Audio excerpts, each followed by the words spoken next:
जय गुरुदेव सुनीता जी, आपका बहुत बहुत स्वागत है पुनः एक बार। बहुत बहुत धन्यवाद सोनम जी। जी जी। हरिद्वार में हम आपसे मिले, बहुत अच्छा लगा। थोड़ा ही टाइम मिला हमें एक दूसरे के साथ समय जी। बिताने को। हम्म। आपके आपके साथ जो दो हमने पॉडकास्ट किए थे सुनीता जी, वो तो लोगों ने बहुत पसंद किए थे, बहुत अप्रिशिएट किए थे। चाहे वो साईं बाबा के साथ आपके जीवन के अनुभव थे, या बचपन से जो आपकी ये आत्मा की यात्रा रही, वो भी आपने बहुत सुंदर तरीके से साझा की थी कि कैसे आपके पूर्वजों से आपको ये शक्तियां ट्रांसफर हुई, आपको मिली। और वो जो है जर्नी आज भी कंटिन्यू है।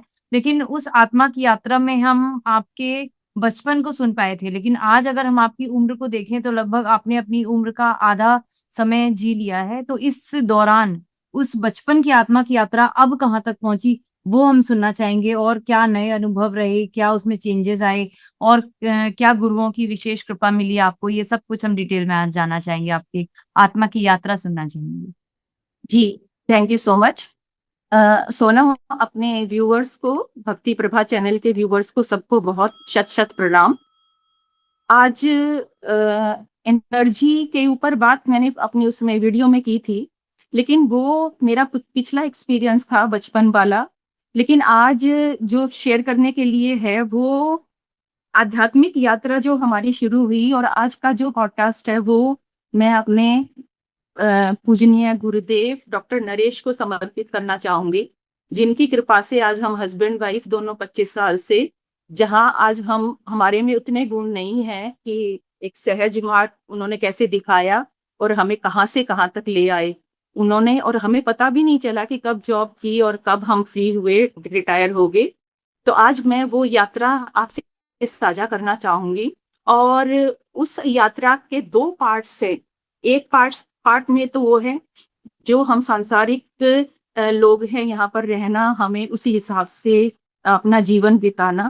और जो गुरुजी के हिसाब से हमारी जो जो बॉडी है, शरीर, वो उसको जगाना उन्होंने हमें सिखाया। लेकिन शरीर का जगाना, दो इसमें एनर्जीज काम करती हैं। एक तो होती है एरियल एनर्जी, और एक होती है जिसको बोलते हैं कॉस्मिक, जिसको ब्रह्म ऊर्जा बोलते हैं। और एक होती है वायव्य ऊर्जा। वायव्य ऊर्जा होती है, वो है हमारा जैसे हम सांस लेना छोड़ना, ये सिंपल जो है, जो प्राण शक्ति जो सांस के माध्यम से हमारी होती है, वो जो कि हम सब मानव आराम से उसमें जी रहे होते हैं।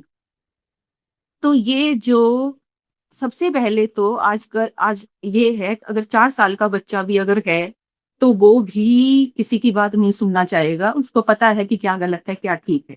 लेकिन हम हर बात में शक करने वाले इंसान होते हैं। तो कुदरत का एक नियम होता है, सृष्टि का सिस्टम होता है कि जहाँ सांसों का और कर्मों का भुगतान करने के लिए हमें एक सबसे बड़ी शक्ति चाहिए, वो है हमें विश्वास। और गुरु के ऊपर तो विश्वास जब करेंगे ना, जब हम पहले किसी इंसान पर विश्वास करना या कुदरत की इस शक्ति के ऊपर विश्वास करना सीखें। तो आज मैं कुछ छोटे छोटे एक्सपीरियंसेस आपसे शेयर करना चाहूंगी। सुनने में वो लगता है कि चमत्कार है, लेकिन चमत्कार नहीं कहेंगे, क्योंकि लाइफ में कुछ भी नहीं होता ऐसे ही बगैर कारण के नहीं होता। और चमत्कार तो मैं पहले समझती थी वो चमत्कार, लेकिन यहाँ पर अब मुझे कम से कम इस उम्र में ये पता चल गया कि कुदरत का अपने इशारे पर अपने हिसाब से चलाना, और अपने तरह से उसको जीवन कैसे व्यतीत करना है, ताकि हम उस लेवल पर पहुंचे जहां हम इमर्जिंग भी नहीं कर सकते। सोनम, कुछ एक्सपीरियंसेस ऐसे हैं, उसमें 3 पार्ट्स में मैं इसको कहूंगी। मैं गुरु की यात्रा, अपनी जो आध्यात्मिक यात्रा है वो बाद में करने से पहले ये मेरे लिए शेयर करना बहुत जरूरी है। एक तो उसका है पार्ट कि हम ये सोचते हैं कि हमने किसी को कुछ दिया और हमें किसी से कुछ लेना है, ये कुदरत ने अपने हाथ में ले रखा है। सबसे पहले शुरुआत ही मैं उन एक्सपीरियंसेस से करना चाहूंगी जहाँ मैं फिर से उस पर जा रही हूँ, लुडलो कैसल स्कूल में जहाँ मैं 18 साल पढ़ाया था। वहाँ मेरे एक जो डीडीओ थे, मैं नाम, कई लोग ये सोचते हैं कि नाम नहीं लेना चाहिए, लेकिन मैं नाम जरूर लूंगी, क्योंकि पिछले पॉडकास्ट से और वीडियो से मुझे बहुत महसूस हुआ कि उनमें से जिनका भी नाम लिया, वो ना उनके रिश्तेदार का जो फोन आया और उन्होंने कहा कि वो 2 साल पहले मिस पंडित हैं, वो गुजर चुकी हैं, ये तो मुझे लगता है कि ये एक श्रद्धांजलि भी हो जाती है उनके लिए। तो आज जो मैं शेयर कर रही हूँ, उनमें से भी ऐसे हैं जिनके लिए एक मेरा श्रद्धांजलि का भी मैसेज है। मैंने क्या किया सोनम, मेरे को तो दोपहर को सोने की बहुत आदत है, क्योंकि सुबह 5 बजे उठे होते थे, तो दोपहर को थकान हो जाती थी, तो 4 बजे एक सोने का हमारा रूटीन था, बॉडी क्लॉक उसी तरह से थी। तो एक बार मेरे क्या हुआ कि हरीश जो थे रेडियो, उन्होंने मुझे बताया कि मेरा बेटा जो है वो मेंटली रिटार्डेड है और उसकी वजह से वो बहुत परेशान है। तो तभी हमारे घर कोई आए, उन्होंने बताया कि उस टाइम फॉरएवर करके कोई अमेरिकन कंपनी के प्रोडक्ट्स थे, तो उन्होंने कहा वो बहुत अच्छी हैं और ना उसमें जिंजिया कुछ करके इस तरह से है, और वो इन इस तरह के केसेस में बहुत पावरफुल है, और उसकी दवाई बहुत है तो महंगी, पर उस काफी इलाज हो सकता है उससे। अब जो सोने वाली दिन में 2 घंटे पहले, 1.5 घंटा पहले जो सोती है, उसको मन में एक लगन लगी कि अगर मेरी वजह से उसका कुछ फ़ायदा हो जाए, क्योंकि मेरे पास रिसोर्सेज़ थे, गाड़ी भी थी, ड्राइवर भी था। तो लेकिन वो उनके लिए ऐसी दिक्कत थी कि वो नहीं कर सकते थे। तो मैंने क्या किया, मुझे पता चला कि नारायणा में मैंने ड्राइवर को भेजा, तो वो पता करके आया कि अगर आप डायरेक्ट अगर प्रोडक्ट्स खरीदोगे तो आपको महँगे पड़ेंगे, लेकिन अगर आप वहाँ एक फॉर्म भर लेते हो, वही जो वो एमवे वाला जो सिस्टम था, वो उसमें मुझे कोई इंटरेस्ट नहीं था, लेकिन उसमें 30% आपको डिस्काउंट मिल जाएगा। तो मैंने क्या किया, वहाँ जाकर उसको वो फॉर्म भरा, और वहाँ एक सरदार जी थे, कोई मुंबई से ही आए थे, वो क्लास ले रहे थे, और पर्टिकुलर मैंने इसी केस को पूरी डिटेल उनके साथ साझा करके उनसे पूछा, और जो उन्होंने मुझे सलाह दी वही मैंने प्रोडक्ट्स वहाँ से लिए, और पैसा भी अपनी तरफ से ऑफ कोर्स खर्चना पड़ा। लेकिन वो देते हुए पैसे मैंने केवल एक ही सोचा था कि हनुमान बाबा आप ये सोचना कि संजीवनी की तरह से ये काम करे और उस बच्चे का फ़ायदा हो जाए, और मैं तो केवल एक ज़रिया हूँ, और आप मेरे ऊपर कृपा करना। मैं वहाँ से वो सारा सामान लेकर आई, और मैंने अपने पूजा वाले भी सारा सामान वहाँ रख दिया।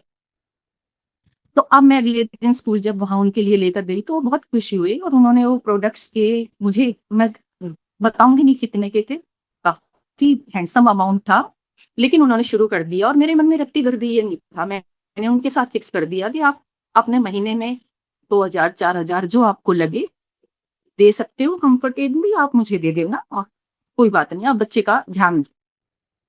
अब सोनम क्या हुआ, उन्होंने प्रोडक्ट्स शुरू किए, और 6 महीने के करीब 5 या 6 महीने उन्होंने किया, तो उनकी वाइफ का मेरे पास फ़ोन आया, और उन्होंने कहा कि आपको ये हैरानी होगी कि मेरा बच्चा जो सुबह मैं ऑफ़िस जाती थी, तो उससे पहले वो फ्रेश नहीं होता था, और इनके बाद उसको फिक्स हो गया टाइम ये, और ये डॉक्टर भी कह रहे हैं कि एक मिरेकल है, और इस तरह से उसको कभी भी आराम नहीं था जैसे अब हुआ। मैंने हनुमान बाबा का शुक्रिया अदा किया, प्रसाद बाँटा अपना, और फिर उनका, लेकिन कुछ दिन के बाद क्या हुआ कि उन्होंने पैसे देने बंद कर दिए। जब पैसे देने बंद कर दिए, तो हस्बैंड का भी प्रेशर पड़ा कि ये तो गलत है और पैसे देने चाहिए। इसी दौरान एक उन्हीं का एक एक हमारा पियून था, उसका नाम था रजत। और तो उसके बेटे को क्या हुआ, उसके दिमाग में जो कीड़ा जैसे होता है ना, फिट्स पड़ते हैं, उसको वो हो गया। तो मैंने सोचा उसको तो दे ही रखे हैं, मैंने फिर वहाँ गई क्लास अटेंड, सोना छोड़कर, और वहाँ जाकर मैंने फिर से उनसे सलाह करी कि ऐसे, और उन्होंने जो दवाई नहीं थी, वो फूड सप्लीमेंट्स थे, दवाई नहीं कह सकते उनको, और जो उन्होंने दिए वो मेरे रजत के बच्चे को दिला के उसको भी दे दी, और रजत को कहा कि तू ना 500 रुपए, जो तू गरीब है तो 500 रुपए महीने के बांध ले और मेरे वापस दे देना। तो धीरे-धीरे क्या हुआ सोनम, उसने, हरीश ने भी नहीं दिए और रजत ने भी मेरे पैसे वापस नहीं दिए। घर में डाँट पड़नी ही थी, लेकिन भावना वो समझते हैं बहुत अच्छी तरह से। मैं उनका मतलब है ये, अगर उनका हौसला मुझे ना होता तो इतनी बड़ी हिम्मत करने की कोई भी औरत नहीं कर सकती हिम्मत। तो अब क्या हुआ, जो मैं कह रही हूँ कि किसका लेना और किसका देना, ये देखो। हरीश को ब्रेन हेमरेज हुआ, और ब्रेन हेमरेज होके वो सरोज हॉस्पिटल में एडमिट हुआ, और 7 दिन के अंदर उसकी डेथ हो गई। अब यहीं बात नहीं रुकी। रजत का मेरे पास शाम को 5:30 के करीब फ़ोन आया, और उस दिन मैं सो रही थी गहरी नींद, तो फ़ोन उठाया तो रोने लग गया। मैडम मैं बर्बाद हो गया। मैंने कहा क्या बात हुई, कुछ दिख कर, कहते मेरा बेटा, और वो अ, गुलाबी बाग की जो रेड लाइट है वहाँ बस में से उतर रहा था, और वहीं बस के नीचे वो आ गया, और ऑन द स्पॉट ही उसकी डेथ हो गई। मैडम मैं बर्बाद हो गई। अब 2 केस से मैं काफ़ी एकदम से मुझे लगा कि ये था क्या? अब दिमाग में एक हलचल तो हुई कि इनका मैंने पिछले जन्म का ले रखा था या इनको मेरा देना था। मैं इनके पास कहाँ-कहाँ जाती, कैसे-कैसे वापस लेती, इनका शौक तो था ही, साथ में एक सवाल उठ गया कि ये था क्या? ये मुझसे पैसा लेकर इतने हज़ारों में लेकर और फिर इनको यहाँ रहना ही नहीं था, तो फिर ये क्या हुआ? ये मेरी लाइफ़ के लिए काफ़ी सोचने वाली बात थी कि ये ऐसे हुआ। फिर क्या हुआ, मेरी एक मैं क्लास टीचर थी और मेरी एक स्टूडेंट थी, स्वाति काला, उसका काला सरनेम था। उसकी जो मदर थी वो बहुत मतलब 5 स्टार में काम करती थी और काफ़ी रिनाउंड फैमिली थी और दादा आते थे हमेशा पेटीएम में, मदर नहीं आ पाती थी क्योंकि उनके टाइम आवर्स अलग होते थे। तो दादा आए और इस दौरान क्या हुआ, लुडलो कैसल में जापान से डेलीगेशन आया, वो होम साइंस के ऊपर कुछ था उनका प्रोग्राम। तो उन्होंने क्या किया, वो बच्चा खाना-वाना बनाने में भी बहुत इंटरेस्ट ले रहा था। तो वो डेलीगेशन वहाँ जो टीचर्स थे वो इतने खुश हुए कि उन्होंने उस बच्चे को एक अपना लकी कॉइन उन सब बच्चों को देकर गए। कहते ये हमारा लकी कॉइन है, वो टीचर्स को भी जो कंसर्न जो होम साइंस वाले टीचर्स और उन बच्चों को लकी कॉइन देकर गए। अब उस लड़की ने वो मेरे पास आई, भी क्लास टीचर थी और उसने कहा कि मैम ये लकी कॉइन आप ले लो। मैंने कहा बेटा मुझे मुझे नहीं, तुम्हें देकर गई। वो बच्चा ज़बरदस्ती कि मैम आप रख लो। मैंने ये सोचकर रख लिया कि कोई बात नहीं, ये बच्चे को 2-4 दिन टाइम लगेगा, तो मैं बाद में दे दूँगी इसको। मैं अपने पर्स में सँभाल कर रख लिया। इसी दौरान क्या हुआ कि वो लड़की ने स्कूल आना ही बंद कर दिए। मैंने फ़ोन करके उसके दादा से पूछा, तो दादा ने जो प्रॉब्लम शेयर करी, उन्होंने कहा कि गली में ही चौथे 5वें घर में ही किसी लड़के के साथ उसका वो रहने लग गई और बगैर शादी के भी रहने लग गई और उसके मदर भी टेंशन में है और वो भी टेंशन में। और कुछ दिन बाद ही सोनू फ़ोन आया स्कूल में, इस लड़की ने सुसाइड करी है फैन से लटक। अब वो लकी कॉइन मेरे पास है। आप इमेजिन कर सकते हो कि वो बच्चे का लकी कॉइन आज कैसा लगता होगा पूजा में रखे हुए। तो ये जो एनर्जी को लाने वाली चीज़ थी, ये काफ़ी गड़बड़ थी। फिर जब दिमाग ज़्यादा हिला कि था क्या, लेना-देना है, किसी का करना क्या है, तो धीरे-धीरे ईश्वर ने एक कृपा करनी शुरू कर दी, विश्वास जमाना शुरू कर दिया कि तू तो कुछ भी नहीं है, जो कुछ करना है, वो मेरी ही कृपा से हो रहा है और तेरा कोई रोल है नहीं। तो धीरे-धीरे उन्होंने कोइंसिडेंस कुछ नहीं होता लाइफ में, लेकिन चमत्कार से अजीब-सा मेरा लाइफ बढ़ दी। अब कई पॉडकास्ट में ये कहेंगे किस-किस का नाम ले रही हैं, किस-किस का ज़िक्र कर रही हैं। नाम लेना और ज़िक्र करना भी बहुत बड़ी बात है, लाइफ में इतना कुछ हुआ है तो नाम नाम लेना ज़रूरी है। एक बार क्या हुआ, मैं संतोषी माता के बहुत व्रत करती थी। तो एक दिन ना, अब ये दिमाग उस तरफ कैसे चला क्योंकि मैं उस बच्चे को अभी भी मैं नहीं ढूँढ पाई, पूजा वाले में मैं डेली देखती हूँ उसका लकी कॉइन। तो वो शायद उससे हटाना था मेरे को। तो क्या हुआ, मैं एक बार मैंने कहा इतने व्रत करती हूँ संतोषी माता के, तो आप इसमें लिख रखा होता है कि आप जो भी जिसके ग्रह होते हो तो उसके घर अवश्य आते हो, ये करते हो, आप मेरे घर तो कभी नहीं आए। ध्यान बँटवाना था, एक मैच्योर इंसान, पढ़ा-लिखा इंसान, एक उसका दिमाग उस तरफ लाने के लिए ऐसे-ऐसे चमत्कार लाइफ में शुरू कर दिए ईश्वर ने, ध्यान बँट जाए इसका। सेंसिटिव बहुत थी मैं, तो शायद हृदय पे असर पड़ता है इन चीज़ों का। तो अब मैं गई, वहाँ उस दिन मेरी बोर्ड की ड्यूटी थी। बोर्ड में मैं जैसे सीबीएसई का पेपर दे के वो पेपर खत्म हुआ, बाहर निकली, तो मेरा व्रत था शुक्रवार का, तो मेरे साथ एक टीचर और थी, तो उसने मैंने कहा कि मेरे सर में बहुत ज़्यादा दर्द है, माइग्रेन है और फिर मेरे पास कुछ खाने को नहीं है, नहीं तो मैं टैबलेट ले लेती। तो इतने में वहाँ मेडिकल हाउस के सामने कभी हमने नहीं देखा कि वहाँ पर कोई ऐसा इंसान हो। एक लेडी आ रही थी वहाँ और उसने एक टोकरी ले रखी थी और टोकरी में उसने 4 चीकू रख रखी। तो उसने कहा, सुमन थी मेरे साथ, वो टीजीटी हिंदी थी, उसने कहा, "मैम देखो चीकू।" मैंने कहा, "अच्छा।" तो मैंने उसको ₹30 दिए, उसने चीकू मैंने उससे खरीद लिए और चीकू खरीदे थे और उनको बॉटल मेरे पास थी, पानी से धो ही रही थी मैं।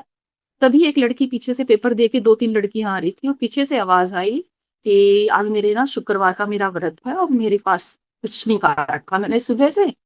तो मैं पीछे मुड़ी और मैंने वो चारों चीकू उस लड़की के हाथ में रखी और उसने हाथ फैलाए और चारों चीकू लेकर वो चली गई। फिर घर आके मेरे को लगा कि मैंने आज सुबह ही कह के चली थी कि आप मेरे घर कब आओगे, आप मुझे अब तक दिखाओगे? तो ये तो था कुछ कि भाई वो लड़की ने मेरे से माँगा नहीं और मैंने दे दिया और वो लेकर चली गई। तो ये सारी चीज़ें छोटी-छोटी, छोटी-छोटी होते हुए एक फिर क्या हुआ, एक बार ये जल्दी से कवर करूँगी मैं शॉर्ट में क्योंकि हमारा जो मेन एम आज गुरु जी का अलग है। जैसे मेरी मदर इन लॉ बहुत बुजुर्ग थी और लास्ट में पैरालिसिस हुआ हुआ था, तो एक दिन वो डर रही थी बहुत ज़्यादा। दहलीज के पास उनको लग रहा था कि कोई सफ़ेद कपड़ों वाला खड़ा है। तो हैलुसिनेशन होता इस एज में हो जाता है बुजुर्गों को। तो कहती डर रही थी और रो रही थी तेज-तेज कि वो है, मुझे लेने आया है जो भी। तो मैं उनके पास जाके मैंने हाथ के मैंने कहा यहाँ है, तो कह रही मत जा डर रही थी। तो मैंने कहा कहाँ है? तो मैंने पैरों पे हाथ लगा के ज़मीन पे ऐसे दोनों हाथ रख के और उनको कहा कि आप इनको बेचारी पहले डरी हुई है, इनको क्यों डरा रहे हो? आप इनको वो माँ ने कहा चला गया वो। ये भी कमाल लगा। बेटी बीमार थी तो मैंने एक बार नीचे पुलिस कॉलोनी में रहते थे तो मैंने कहा कि हनुमान पापा मेरी बेटी उस टाइम चिकन पॉक्स हुई थी, डर रही थी, बुखार काफ़ी था उसकी। तो मैंने कहा कि आप ध्यान रखना मैं एक बार कपड़े सुखा के नीचे आना है पार्क में। तो वहाँ तो सही था मोटा बंदर बैठा हुआ था। तो ये सारी चीज़ें छोटी-छोटी, छोटी-छोटी अजीब-सी लाइफ में होती रही, कभी लंबी को इन छोटे एक्सपीरियंसेस को हम बाद में शेयर करेंगे। फिर एक नया कमाल एक और हुआ। हमारे यहाँ इसी हमारे झूलेलाल अपार्टमेंट्स में एक यहीं पर परिवार है नीचे ग्राउंड फ्लोर पे रहती है। तो मैं जैसे स्कूल से आती मेट्रो से पैदल वहाँ से आती या रिक्शा में, तो वहाँ से अपनी जब पैदल आ रही होती थी तो वो उनके जो ससुर थे वो उनको भाऊ बोलते थे सब, शर्मा परिवार। तो पता नहीं क्या अंदर से मेरे को लगता था कि इनके पास 5 मिनट चलूँ, 10 मिनट चलूँ? अंदर से कोई चीज़ कहती कि हालाँकि उस टाइम थकान बहुत होती थी कि वो शक्ति खींचती तो मैं वहाँ उनके घर चली जाती और उसको बोल देती मैंने कहा कि तुम परेशान मत हो ना मुझे पानी-वानी मेरे पास सब है बॉटल-वॉटल। मैं भाऊ के पास बैठना चाहती हूँ और मैं 10 मिनट 15 मिनट बैठती और उनके माथे पर हाथ रख लेती और बैठी रहती। अब ये चली प्रक्रिया काफ़ी दिन तक चली, तो एक दिन उसने सिंधी में वो कुछ बोले जब मैं एंटर कर रही थी, तो मैंने उससे पूछा कि इत्ती क्या बोल रहे हैं ये भाऊ? कहते सिंधी में भाभी ये बोल रहे हैं कि साईं बाबा आए। तो हमने मज़ाक में ये बात साइड में कर दी कि कोई बात नहीं बुजुर्ग हैं बोल रहे हैं कोई बात नहीं। तो अब क्या हुआ सोनम ये बात बहुत फिर हैरानी वाली है कि एक दिन मेरी सीबीएसई में इवैल्यूएशन में ड्यूटी थी और मेरे हेड एग्जामिनर को मैंने एडवांस में सारा काम खत्म करके दे दिया। जैसे हमारी 25 कॉपीज़ एक दिन में चेक करनी होती है, तो मैंने 30 कॉपीज़ एक्स्ट्रा चेक करके और उनको बोला कि आप चेक कर लो, कोई गलती तो नहीं है। तो और मैंने कहा मैं आज घर रह जाऊँ, छुट्टी ले लूँ? कहते जी आपका कन्वेंस वगैरह नहीं है, अब वो बिल लगाना आप लगाओ ना लगाओ। मैंने काम पूरा कर दिया, मैं घर रह जाऊँ? कहते रह जाओ कोई बात नहीं। अब मैं उस दिन घर में थी, सुबह-सुबह कीर्ति का फ़ोन आया, कीर्ति ने कहा भाभी, भाऊ बाथरूम में गिर गए और उनकी चोट लगी है सर पे, हालत काफ़ी खराब। मैं नीचे गई इनके पास तो उनको नीचे लेटा उतार रखा था और भाई वगैरह सारे बैठे थे वहाँ पर और उनके प्राण पैरों से निकल रहे थे और काफ़ी देर वो भी जाग कर रहे थे और साथ में मैं भी जाग कर रही थी और साथ में जाग काफ़ी करते और वो कि जब ब्रदर डॉक्टर हैं तो उनसे बात करी उन्होंने कहा नहीं एडमिट नहीं करवाना क्योंकि हालत एडमिट करवाने लायक नहीं है, वेंटिलेटर को पटक के डॉक्टर ज़्यादा पैसा ही करेंगे और कुछ नहीं है, मैं आ रहा हूँ। और हम जॉब करते रहे, वो उनके बच्चे भी बैठे रहे, हम भी बैठे बैठे रहे और धीरे-धीरे उनका मैंने पहली बार देखा कि यहाँ पे आज्ञा चक्र पे उनके उनके इस तरह से क्योंकि मैंने किसी को इतना ध्यान से देखा नहीं था ऐसे और आज्ञा चक्र पे उनका रुका हुआ और फिर उनके प्राण निकल गए। अब ये बात फिर सोचने होंगी कि मैंने एक बात बताऊँ कौन-सी एनर्जी थी, उस एनर्जी को ये पता था कि बैंक है ये आएगी, आज उस टाइम मेरा शरीर कमज़ोर होगा और वो मेरे पास इस बैंक की तरह से इसको डिपॉज़िट कर रहे थे कि उस दिन मुझे इस एनर्जी की ज़रूरत पड़ेगी तब ये मैं वापस लूँगा। ये फिर कहानी कुछ अटपटी सी लगी और कुछ मुझे समझ से फिर बाहर था, तो ये सारा। फिर 2 चीज़ें ही और इम्पोर्टेंट थी उसके हिसाब से एक बहुत फ़नी सी बात है। मैं स्कूल जा रही थी तो एक बार एक स्वीपर थे, व्हाइट कपड़े पहने हुए और वो झाड़ू लगा रहे थे और मैं उनकी पीठ होती थी और मैं उनको पार करती पीठ के पीछे से और पता नहीं क्यों मैं बोल देती थी कि ओम साई राम। 5 दिन हुए मैंने, और उनकी पीठ होती थी, झाड़ू लगा रही होती थी, इतने सफेद कपड़े, और मैं ओम साई राम बोल के उनके पास से निकल जाती। छठे दिन, उस दिन सैटरडे था, तो मैंने जैसे ही बोला ना, ऐसे मुंह से निकला भी नहीं था, उन्होंने पीछे मुड़ देगा सबका मालिक। वो दिन है आज सोनम, मुझे वो, मैंने कितनों से पूछ लिया कि यहाँ पर सोसाइटी के बाहर जो है मेन रोड पे झाड़ू लगाता था कोई, मधुबन चौक जो पहली वैशाली रेड लाइट है, और वो आपने देखा, मुझे आज तक वो फिर नहीं दिखाई दिए। इसी तरह से धीरे धीरे धीरे धीरे अब जो है आध्यात्मिक यात्रा का, मेरे गुरुदेव का, मैंने वीडियो में बताया था कि हम जब वहां गए, हस्बैंड पुलिस में है, गुरुओं के ऊपर विश्वास नहीं होता था, लेकिन जैसे ही वहां गए हैं, और मुझसे पहले उन्होंने उनके कदमों में सर रख दिया। सबसे पहले उन्होंने, गुरु ने जो बताया उसमें कुछ पॉइंट्स बहुत इंपॉर्टेंट है। उन्होंने बताया कि एनर्जी, दो तरह की एनर्जी, एरियल वायव्य जिसको बोलते हैं, या कॉस्मिक का ब्रह्म ऊर्जा है, और सबसे पहले तुम्हें शरीर जगाना है। अब हम इनोसेंट से, हमें क्या पता शरीर जगाना क्या बोलते हैं, और शरीर जगाना क्या होता है। उन्होंने गायत्री मंत्र से शुरू किया कि गायत्री मंत्र महामंत्र है, और तुम गायत्री मंत्र से शुरू करो, और उनका अपना तरीका था कि गायत्री मंत्र को इस तरह से बोलो कि आंख बंद कर कर गायत्री मंत्र बोलना है आपको, और इतनी ऊंची आवाज में बोलना है कि तुम्हारे कानों में वो आवाज पड़े। तो क्या होगा, तुम्हारे शरीर में जो ऊर्जा है, वो ऊर्जा जो है, वो जो एरियल एनर्जी है, वो घूमने लग जाएगी। और घूमना ऐसा जैसे कि पानी, चट्टान में कोई ऊर्जा थोड़ी ना है, या तो पानी जब इसके ऊपर गिरता है, तो गोलाई में जब गिरता है, तो जो एनर्जी प्रोड्यूस होती है, इस तरह से जब तुम उसको क्या करोगे, तुम अपनी जब आंख खोलोगे ऐसे सीधी पोजीशन में रहते हो, और आंख खोलोगे, तो आंख खोलने के बाद तुम्हें वो जो ऊर्जा है वो तुम्हें अपने शरीर पर डालनी। पहले गायत्री बोलना, गायत्री बोल के अपने शरीर पर देखना, तो उससे 3 तरह से एनर्जी हमारी बॉडी में जाती है, कानों से, और लिप्स के ऊपर जो मूवमेंट होती है वो, और फिर जो हमारी जो आंखों से ऊर्जा गिरेगी वो भी शरीर पर। और वो उन्होंने होमवर्क कह दिया कि ये होमवर्क आपको करना है, और इस होमवर्क को करो आप आराम से, और जब आपको लगेगा कि मुझे, मेरे पास आओगे, मुझे लगेगा कि आप ये होमवर्क सही ढंग से कर लिए, तो पता चल जाएगा उनको कि अगला लेवल कर। हम आए पिछले जन्मों का था या क्या था, हमने ये करना शुरू कर दिया। लेकिन उसने कहा 24 घंटे के अंदर तुम्हें इस बार जरूर करना है, और कोशिश करना सुबह 12 बजे से पहले। अब 12 बजे से पहले सुबह टाइम नहीं मिल पाता था, हमें एक जॉब थी, हस्बैंड की भी पुलिस की थी, तो हम कई बार 24 घंटे किसी तरह से भी मैनेज करके हम करने लगते, और बीच में एक दिन भी नहीं छोड़ना। अगर छोड़ दोगे तो वो जो चक्र है, जो व्रत जो व्रत है, वो नहीं बन पाएगा, वो उन्होंने बता दिया। अब हम दोनों ने अपना सीरियसली वो काम शुरू किया। फिर हम दोबारा गए जब उनके पास, तो उन्होंने उस दिन गए, तो हमें हमारे साथ वही, हमारे जो मैं बताया था जयकिशन शर्मा, जो हमारे भाई साहब जो है गुरु भाई, वही जाते थे हमेशा हमें लेकर इस रास्ते पर, तो वो थे, उनका बेटा भी था। तो वहां जाकर जैसे ही हम उनके पास गए, तो उन्होंने कहा माथा धोकर आओ। तो माथा धोकर आओ, तो शीनू उनका बेटा बोलने लग गया, कहते आंटी अंकल आप तो दोनों को, आपको तो जल्दी एडमिशन मिल गया, तो छक्का मार दिया आपने तो। हम दोनों बड़े खुश हैं।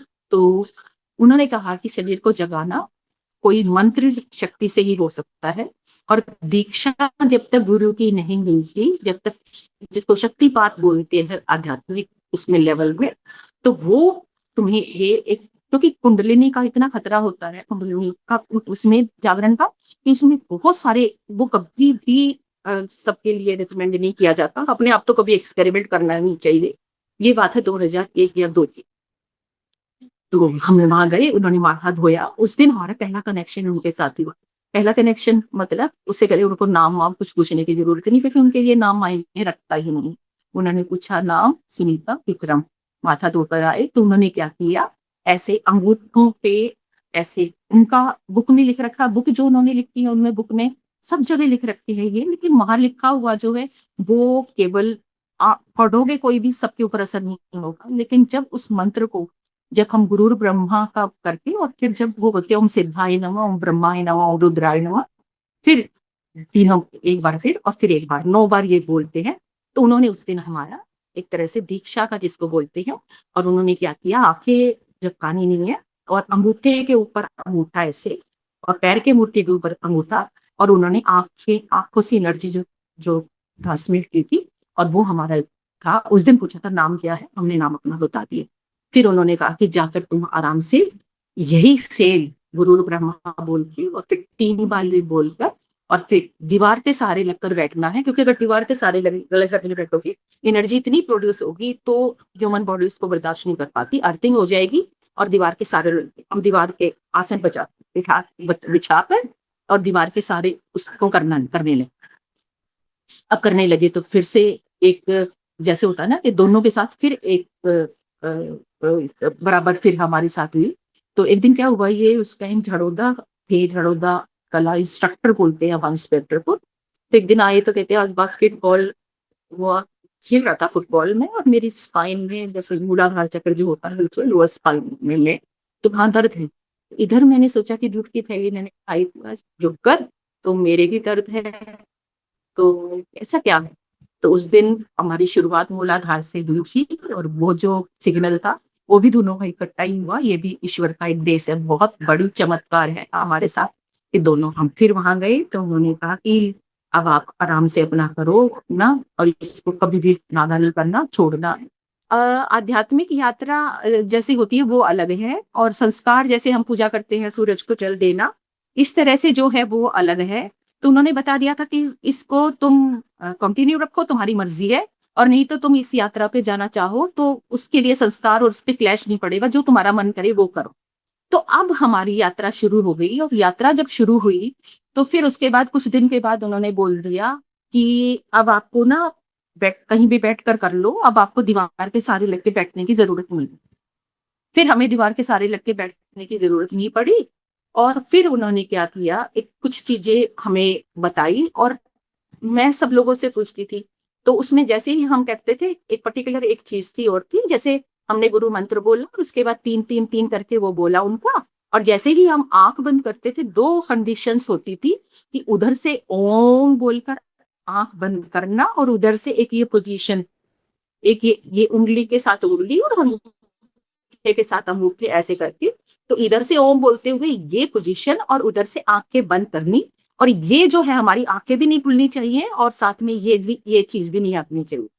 अब मैं दिन में थकी हुई होती थी तो मैंने एक तरकीब और लगाई। तरकीब क्या थी, सबको पता था कि काम बहुत है, मेहनत है, सब कुछ है, तरीके अपने अपने हैं, जुगाड़ मेरे भगवान ने बहुत मदद कर, नमस एकदम, हाँ, पता नहीं कहाँ कहाँ से मदद हुई है।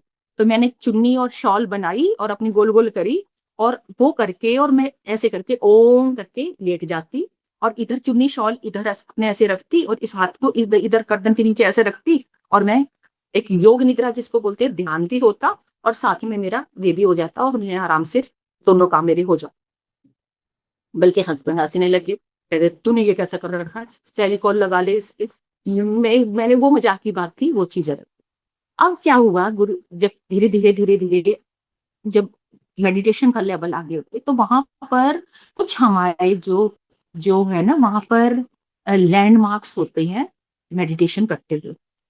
उसमें क्या होता था, सहस्रार से, देखो मुझे ना तो ये पता कोष कितने होते हैं, ना मुझे ये पता चक्र कौन से होते हैं, कुछ कहानियां नहीं पता ना मैंने कभी गुरु जी की बुक पढ़ी तो समझ में भी कुछ नहीं आया।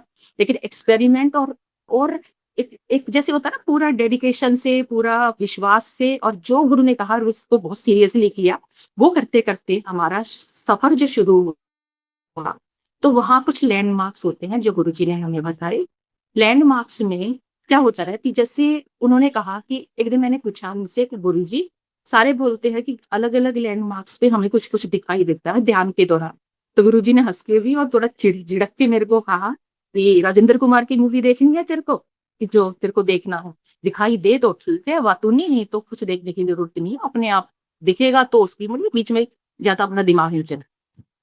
तो अब उन्होंने गुरुजी ने एक दिन बताया कि जब ये दोनों वायव्य ऊर्जा और जो हमारी कॉस्मिक जो ब्रह्म ऊर्जा है, जब दोनों मिक्स होती है गुरु की मंत्र शक्ति और दीक्षा मिलने के बाद, और जब हमारी यात्रा शुरू होती है और हमारी आत्मा पूरे सहस्रार से होती हुई और जब हमारी निकलती है, तो वो जो यात्रा है उसके कुछ लैंडमार्क्स थे, और उन्होंने उन्होंने कहा कि ये व्हीकल है, व्हीकल तो है, आत्मा का वाहन।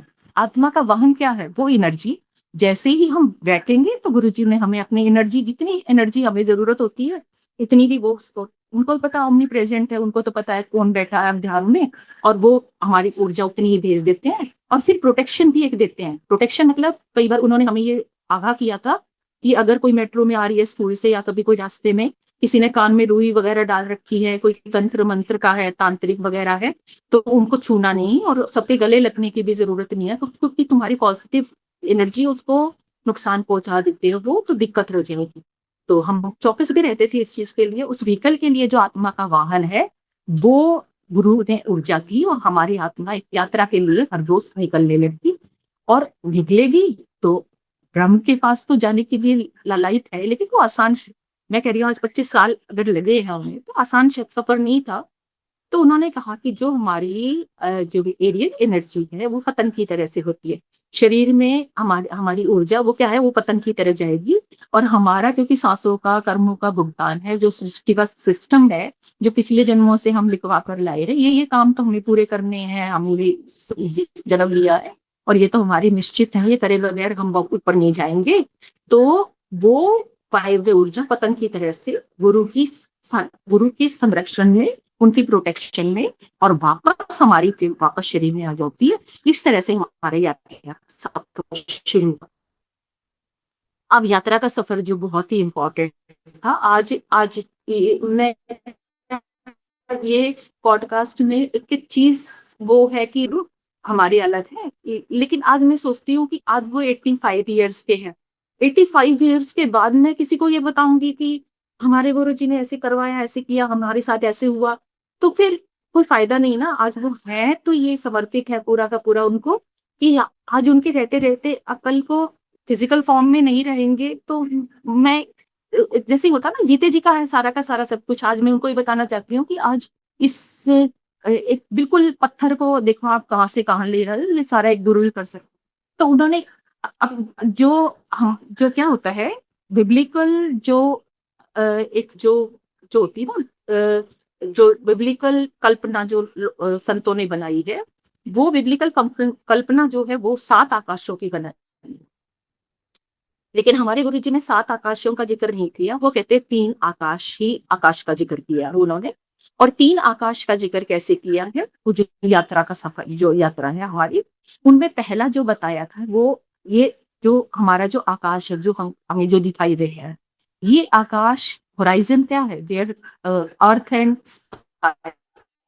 सीम टू मीट, होराइजन है। लेकिन आकाश क्या है? हमें लगता है कि आकाश ही आकाश है, आकाश नहीं है, ये बादल है। जैसे पहाड़ों पे कहीं जाओ तो ऐसा लगता है बादल बादल नीचे आ गए, बादलों के ऊपर हम चल रहे हैं। लेकिन आकाश, अगर माउंट एवरेस्ट पे चले जाओ तो भी आकाश इतना ही ऊंचाई पर है।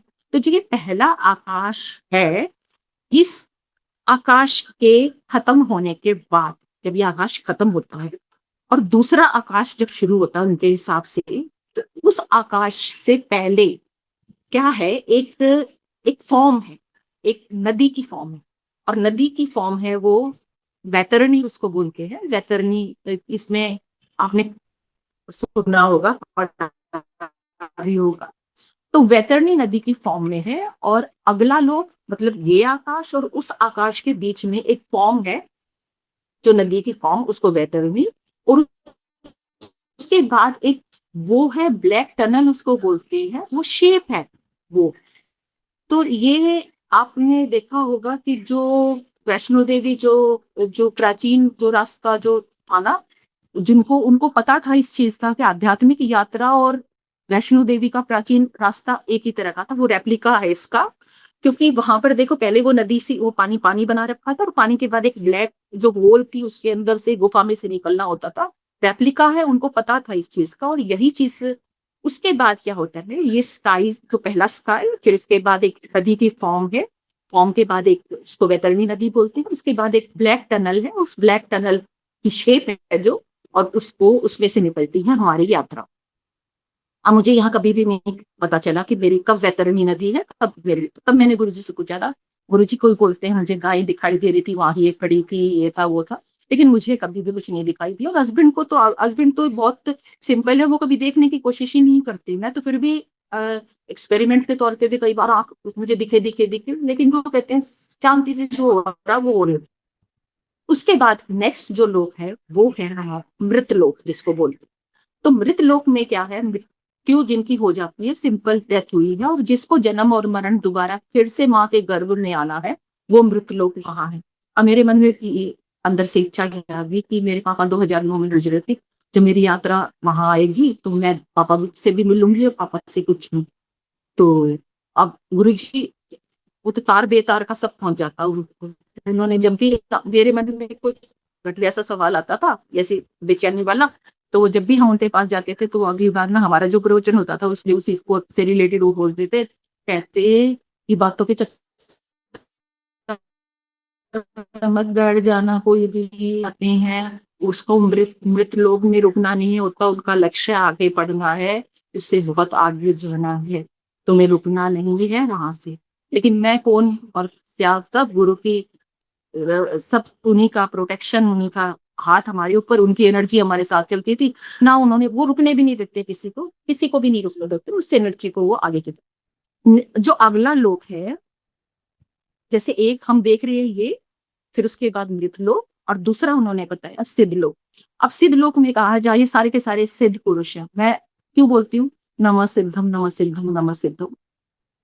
सोनम, मैंने अपने इस छोटे से जीवन में जिस भी सिद्ध पुरुष को ऐसा लगा कि ये सिद्ध पुरुष, चाहे वो मेरे बचपन में जो मुझे जो जो थे, जो सबसे पहले थे जिन्होंने मुझे हरिओम तत्सत मेरे माथे पर रखा लिखा था, वो सिद्ध पुरुष थे, या जितने भी सिद्ध पुरुष हैं सबको, लेकिन दीक्षा वाले गुरु तो मेरे यही है ना, और दीक्षा वाला गुरु एक ही होता है, और शिक्षा वाले गुरु कितने ही हो सकते हैं।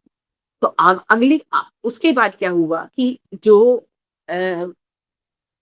वहां पर क्या था, उसके बीच में जो सिद्धलोक से पहले, उसके बाद सिद्धलोक के बाद एक फिर से पानी आता है। सिद्धलोक खत्म हुआ, वहां सिद्धलोक में सिद्धलोक, और वहां पर जो देखते हैं उनको ये पता भी चल जाता है कि वहां पर ये सारे के सारे सिद्ध पुरुष वहां पर हैं, अभी भी हैं। बहुत सारे हमारे जो गुरु भाई वगैरह थे तो उन्होंने ये बताया भी वहां पर वो कैसे है, गुरु नानक साहब हैं, साईं बाबा है, या बहुत सारे सिद्ध पुरुष, या लाहिड़ी महाशिव, बहुत सारी उनको उन्होंने ध्यान में देखा भी। फिर उसके बाद फिर एक उसको जब पार करते हैं तो वहां पर एक जो है वो सिद्ध लोक जो है, तो सिद्ध लोक के पार जो है वो हमारी यात्रा का आखिरी पड़ाव, और जब अंतिम पड़ाव है वहां पर फिर एक पानी है। पानी उसको बोलते हैं ब्रह्म सरोवर, और ब्रह्म सरोवर में वहां फिर मेरे को दिखने लग गया, मुझे अपने विजन्स जो होने लगे वहां से शुरू, या गुरु की मन की इच्छा सोच के, या ऊपर वाले की कृपा थी कि ये ऐसे ही चलती रहेगी तो इसको कुछ दिखाना है, देखना है। तो वहां मुझे बहुत अच्छी तरह से अब विजन किस तरह के होते थे, वो ब्रह्म सरोवर जो था, वो वहां पर जो पानी था, उसमें पानी, वहां पर जो पानी था वो पानी का जो नीला रंग था ना जी, सिद्धलोक, सिद्धलोक में एक चीज और मैं बताऊंगी कि वहां पर जो ब्रह्म सरोवर में पानी जो नीला रंग, वो इस दुनिया की किसी भी किताब में किसी भी कोई पेंटर ने आज तक नहीं बनाया। और आसपास कितना पानी वो इमेजिन नहीं कर सकती।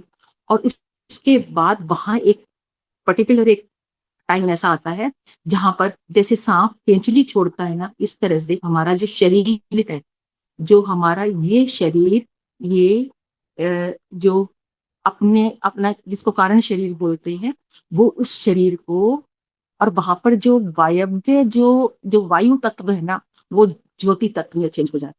अब ज्योति तत्व में कैसे वायु अपना, अब वो एक्सपीरियंस बड़ा अच्छा है, वो मैं शेयर करूंगी। क्या हुआ, मुझे ऐसा अब सपना, अब ये बहुत मुश्किल है, सपना मेडिटेशन में है, वो सपना नहीं होता, ये सारे हमारी आत्मा आत्मा के सफर के वो ये है। जैसे मेरी डेथ हो गई और मैं देख रही हूँ कि मेरी डेथ हो गई, पहले नहीं पता चला कि ये कौन है। पूरा फ्यूनरल का पूरा तैयारी कर रखी है, उसके ऊपर वो लकड़ियां वकड़ियां सब हैं, वहां पर पंडित जी वो जो बैठे हैं, और मेरी मदर मेरे फादर दोनों खड़े हैं, इसके अलावा हस्बैंड भी नहीं दिखाई दिए। अब वो चुप खड़े हैं बिल्कुल। और मुझे जब उन्होंने ऐसे लेकर जा रहे हैं ना, मुझे नहीं पता ये कौन है, तो मैं वहां से झांक रही, ये कौन है। तो फिर जब उन्होंने फेस को टेढ़ा किया तो मैंने, अरे ये तो मैं ही हूँ। तो उन्होंने उसको बॉडी को उठा के और उनके ऊपर उसके ऊपर रख दिया। जब रखा तो मैं अब डर गई बहुत ज़्यादा। अब डर में मैंने अपने आप को चुटकी काटी, तो भाई ये तो मेरे को दर्द हो रहा है, अगर ये जलाएँगे, और माचिस उसमें ले रखी है पंडित ने, और माचिस ऐसे जलाने को बिल्कुल तैयार ही हैं, और मैं बहुत डर रही हूँ कि अब तो ये आग लगाएँगे, और आग लगेगी तो मुझे तो फ़ील हो रहा है कि ये मुझे जलाएँगे, दर्द होगा। बस तभी की तभी ये चीज़ खत्म होगी, और फिर वापस ऐसा लगा घर की तरफ आ गई, और फिर वो सीन खत्म हुआ। अब वहाँ पर सिद्धलोक में क्या है, वहाँ पर एक उसके बाद मानसरोवर एक एक एरिया है जहाँ मानसरोवर। अब मानसरोवर तक की यात्रा जो है वो ब्रह्म सरोवर, और ये सारा वहाँ मानसरोवर एक पर्टिकुलर एक एरिया है सरोवर यात्रा में, वहाँ गुरु वहीं बैठ जाते हैं, और वो एक अंतिम पड़ाव जिसको बोलते हैं, जहाँ पर वो जो प्राइम सोल है, अपनी सोल्स जो जितनी भी हम सारी की सारी सोल्स हैं, वो गुरु एनर्जी वहीं तक देता है, सारे लैंडमार्क्स को क्लियर करेगा, ऑर्डिनरी सोल्स को वहां तक कॉस्मिक एनर्जी के साथ व्हीकल का फ्यूल बनाता है गुरु गुरु और जितनी भी कंप्लीट रिक्वायर्ड एनर्जी हमें देता है वो वहां तक देता है। उसके बाद आगे गुरु को भी अलाउड नहीं है। फिर उसको मानसरोवर के पार मानसरोवर के बाद गुरु बाहर ही बैठ जाते हैं, फिर वो नहीं करते हैं, फिर वो परमात्मा अपना कब स्वरूप दिखाएगा, कब आत्मा को दिखाई देगा, और वो सब केवल उस ब्रह्म के ऊपर है, वो अपना कब अपना दिखाएगा, अपना उस आत्मा को, क्योंकि वो ज्योति कई बार हमें दिखाई देते थे उसमें कि दो ज्योति है सामने, एक ज्योति है, एक ज्योत जल रही है, और एक ज्योत उधर जल रही है, वो थोड़ी दूरी पर जल रही है। तो वहां पर क्या हुआ कि अब एक क्या होता है, जब होते हैं तो इसमें चेतना हमारी क्या करती है कि हमें ना कोई भी रूप आकार दे देती है। तो इसमें क्या हुआ, एक बार थोड़ा सा कहानी में ट्विस्ट है, लेकिन थोड़ा सा बहुत समझने वाली बात है कि एक बार क्या हुआ, इनके दोस्त यहाँ रहते हैं, और उन्होंने मेरे को कहा कि आप आज उनके घर जाना है, और उनके यहाँ कोई सत्संग है, कीर्तन। मैंने कहा सर में बहुत ज्यादा दर्द था, तो मैंने कहा मैं चलती हूँ और दवाई ले लूँ। कहते चल अभी पड़ जाएगी तो बच्चों के पास फिर टाइम मिल जाएगा। तो मैं सीधी यही हमारे अपार्टमेंट्स नहीं यही था, तो मैं चली गई वहां। तो जाके मैं अनमने से भाव से गई थी कि सर में जब दर्द ज्यादा था। तो जब मैं वहां गई तो वहां पर एक फोटो लगा रखी, और फोटो में कोई इंसान बिठा रखा, और मैंने आसपास नजर लगाई कि ये तो कोई ऐसे है, फोटो लगी हुई है, उधर से गाने चल रही है, तो ये क्या है। तो मेरे मन में कोई कुछ सब ऐसे देखी जैसे चलो बैठ जाते कोई काम नहीं। तो वहां जो भजन चला वो सबसे पहला शुक्र करा सालियां तेरा शुक्र कर। फिर मैंने कहा साईं बाबा ने बिठाया, चुपचाप से बैठ जाओ, उनकी कोई रजामंदी है, और चुपचाप से यहाँ बैठ के अपने बाबा का साईं बाबा का ध्यान। अब मैं वहां बैठ गई, तो वो फोटो जो थी वो ये छतरपुर वाले गुरु जी वो उनको मानते थे, और वो उनकी फोटो लगा रखी थी उनकी। तो मैं मन मन में सोच रही थी, तो देखो बड़े अजीब से लग रहे हैं इनकी फोटो, इनको इनको ऐसे ऐसे लग रही। अब जैसे शरारती बच्चा होता है ना, वो हर चीज के पीछे लॉजिक ढूंढता है, और ये नहीं सोचता कि कोइंसिडेंस नाम की दुनिया में कोई भी चीज नहीं है, और कब कौन सिद्ध कौन तेरी लाइफ में कौन सा रास्ता क्लियर करने के लिए आ रहा है, ये तब तो मुझे अक्ल ही नहीं। अब मैं वहां बैठी हूँ, सबसे पहले मेरा ज्ञान चला। मैंने कहा कि ये ना अब खाने का टाइम हो गया। मेरे दिमाग में आया कि अच्छा ठीक है प्रसाद देंगे, दोनों बच्चे छोटे थे उस टाइम में, बहुत ज्यादा ये बहुत पुरानी बात है। और मैंने कहा ऐसे करूंगी, मैं प्रसाद एक प्लेट के ऊपर प्लेट रख के दोनों बच्चों का ले जाऊंगी, एक ये ले लेंगे हस्बैंड, एक मैं ले लूंगी, लालची बहुत लालच। और जाकर रोटी नहीं बनानी पड़ेगी, सर में दर्द हो रहा है, और हम यहाँ से खा जाएंगे, काम खत्म। तो वहां जब सभी उन्होंने अनाउंस किया कि ये प्रसाद यहाँ है तो दवाई है, और बाहर लेकर जाओगे तो मिठाई, पहले तो मेरे उस पे पानी फेर दिया उन्होंने उस इच्छा का। फिर दूसरा फिर सब फिर उन्होंने प्रसाद बांटना शुरू कर दिया। प्रसाद बांटा तो मैंने मन में, हम रात को दाल नहीं खाते, और वो तो होती भी वहां का उड़द की दाल, तो मैंने कहा दाल तो हम खाते ही नहीं। फिर जैसे ही सामने प्लेट आई, प्लेट सोनम आप विश्वास नहीं करोगे, आसपास जितनी प्लेट थी सब में दाल थी, और मेरी प्लेट में दाल थी ही नहीं।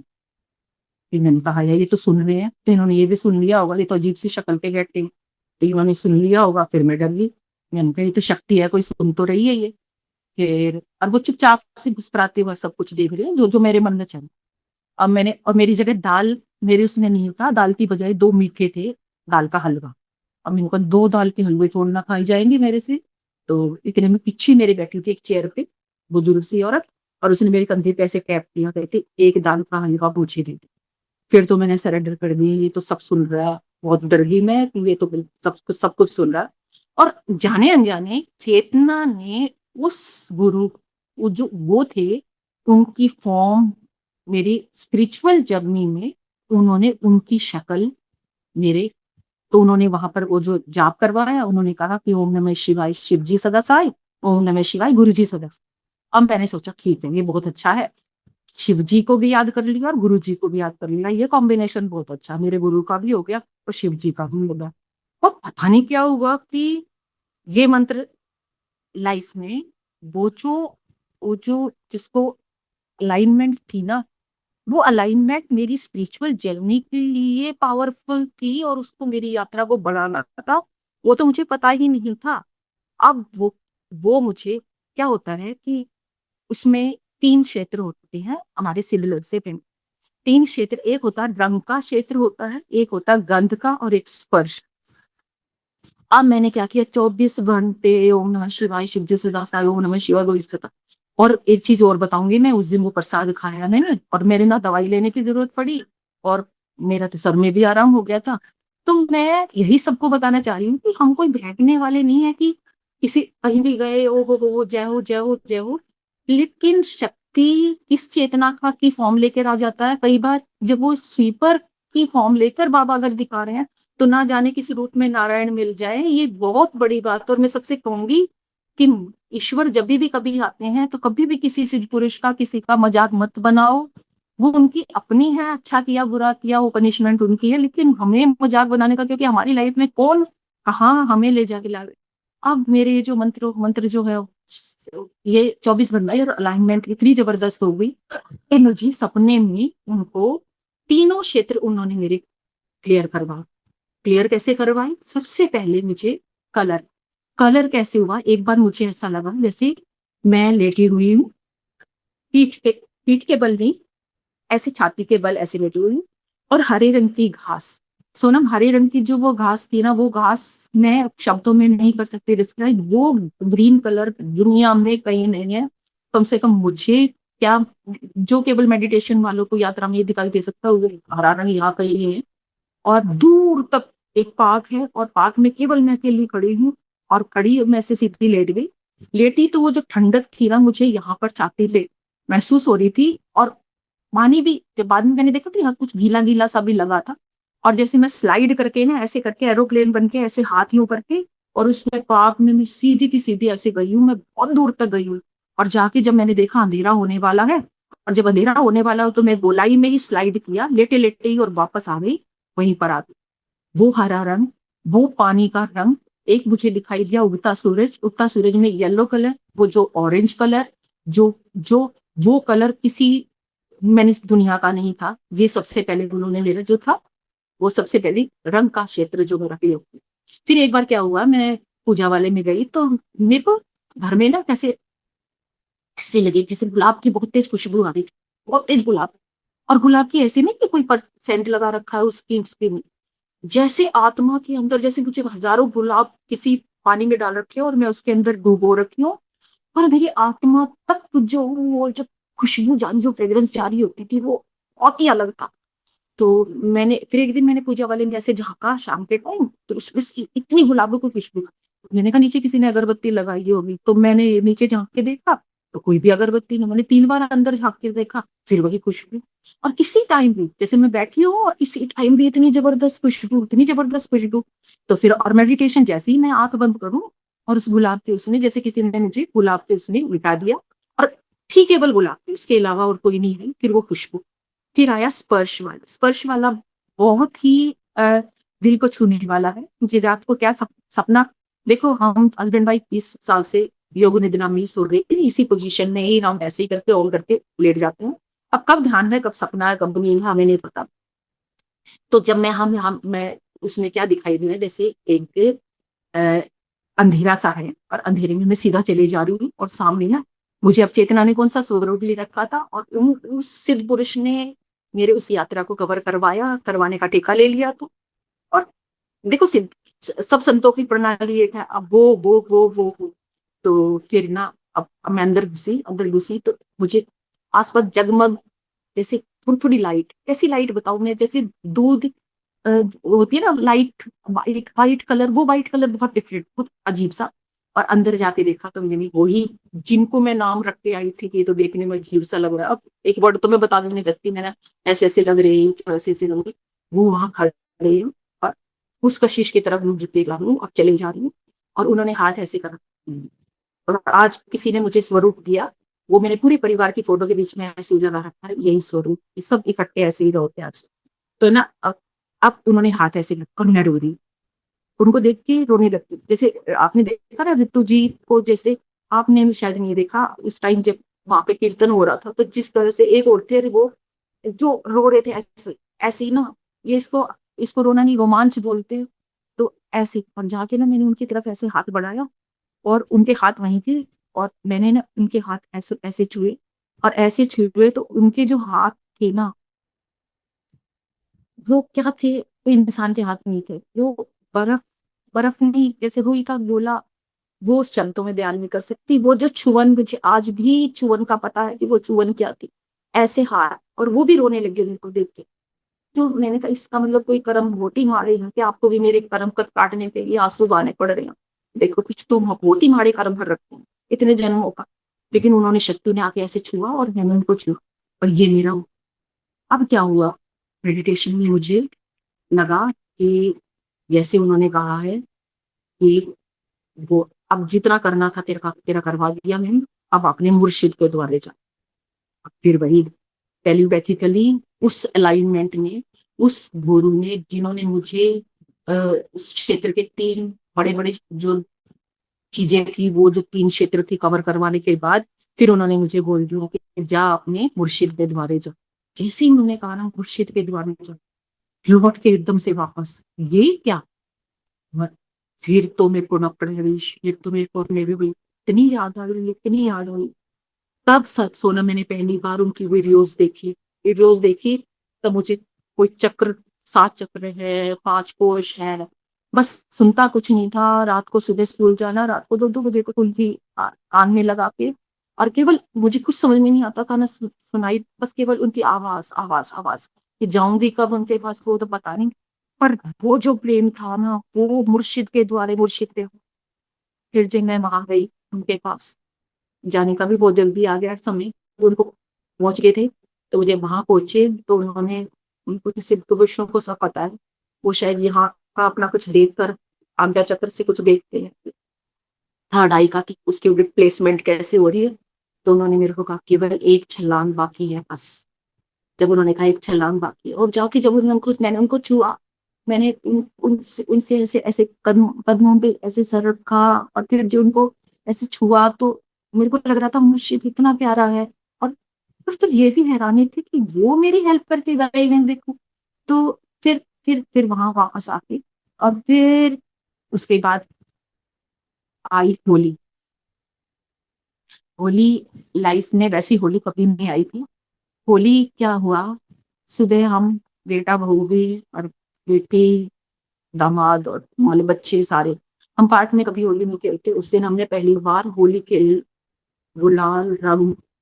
और मुझे लग रहा था आज कुछ अलग तो है, क्या अलग है पता नहीं। जब उन्होंने कहा था कि एक छलांग, आखिरी छलांग है तेरी, एक हिम्मत और कर ले, तो मुझे पता तो चल रहा था उनको कि अब कुछ मेरा समय आ गया।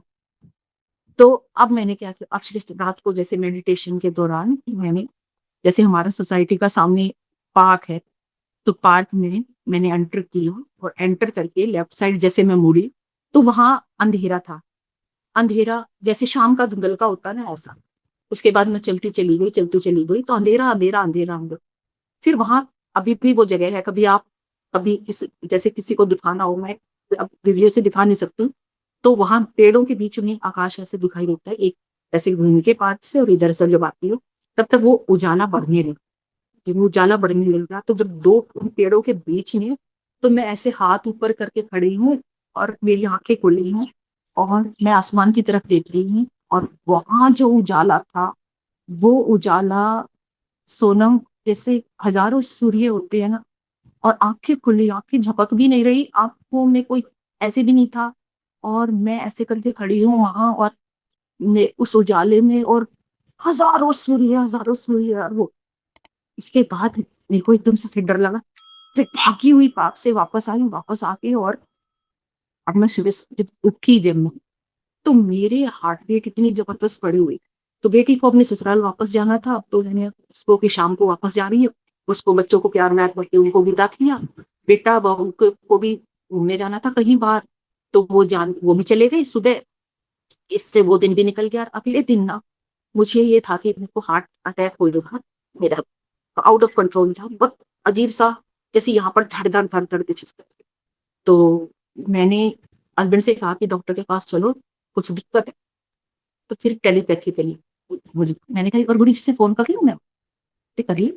मैंने गुरुजी से फ़ोन किया, "गुरुजी प्रणाम।" कहते, "हाँ, बोलो।" मैंने कहा, "गुरुजी कल मुझे सपना ऐसा आया था, ऐसे-ऐसे, और मैं डर के वापस भाग गई।" तो गुरुजी ने कहा, मैंने कहा, "सपना आया था।" कहते, "सब कुछ तू ही देख लेगी कि मैं क्यों बैठा हूँ यहाँ पर?" क्योंकि गुरु को उस एरिया के अंदर मानसरोवर वो बाहर बैठकर उनको पता था कि वो अंदर गई, और अंदर कितनी देर रही हूँ उनको ये भी पता था, वो बाहर बैठे हैं उनको पता था, और उनको ये पता था आज मिलन मिलन जो वो जो जन्मों के बाद, क्या पता कितने जन्मों के बाद, जिसको जिसको वो जो जो आत्मा है ना, वो वही बन जाती है जो उसका स्वरूप, जो जिस भ्रम से वो आई थी इसी में, और वो कितने क्षण थे, कितने क्षण उसके दौरान वहाँ पर रहे। तो गुरुजी का सब कुछ तू ही बता देगी, तो फिर मैं क्यों बैठा हूँ यहाँ पर? वो साक्षात्कार था। और अब तेरे को 15 दिन तक बिल्कुल ध्यान नहीं करना, और इस ऊर्जा को, जो अंदर ऊर्जा समाई है, इसको बाँट, जितना बाँट सकती हो उतना बाँट। तो सबसे पहले तो मैं हस्बैंड के हाथ करके सबसे पहले तो मैं खुद रूठ, तो उन्होंने कहा, "यस, दिस इज़ साक्षात्कार होता है।" तो उन्होंने कहा, "बहुत अच्छा बात, बहुत अच्छी बात।" और हस्बैंड अभी मानसरोवर वाली उस पर ही रुके हुए हैं, और सोनम हरिद्वार भेजा है ना हमारे गुरु ने, वो कहते हैं जहाँ जीवित समाधि होती है ना, वहाँ पर जाओ, बहुत अच्छा है।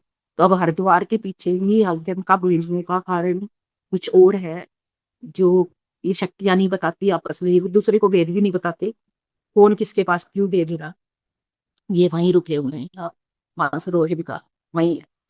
तो फिर मैंने बेटी को फ़ोन किया, "बेटा स्पिरिचुअल को ना आगे है।"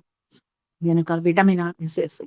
तो वो उधर से कह रहा, "बेटा कि सारी ऊर्जा को खत्म मत कर देना, कभी बाँट दो, मैं आऊँगा जब तक रोक के रखना है, 12-13 दिन लगे।"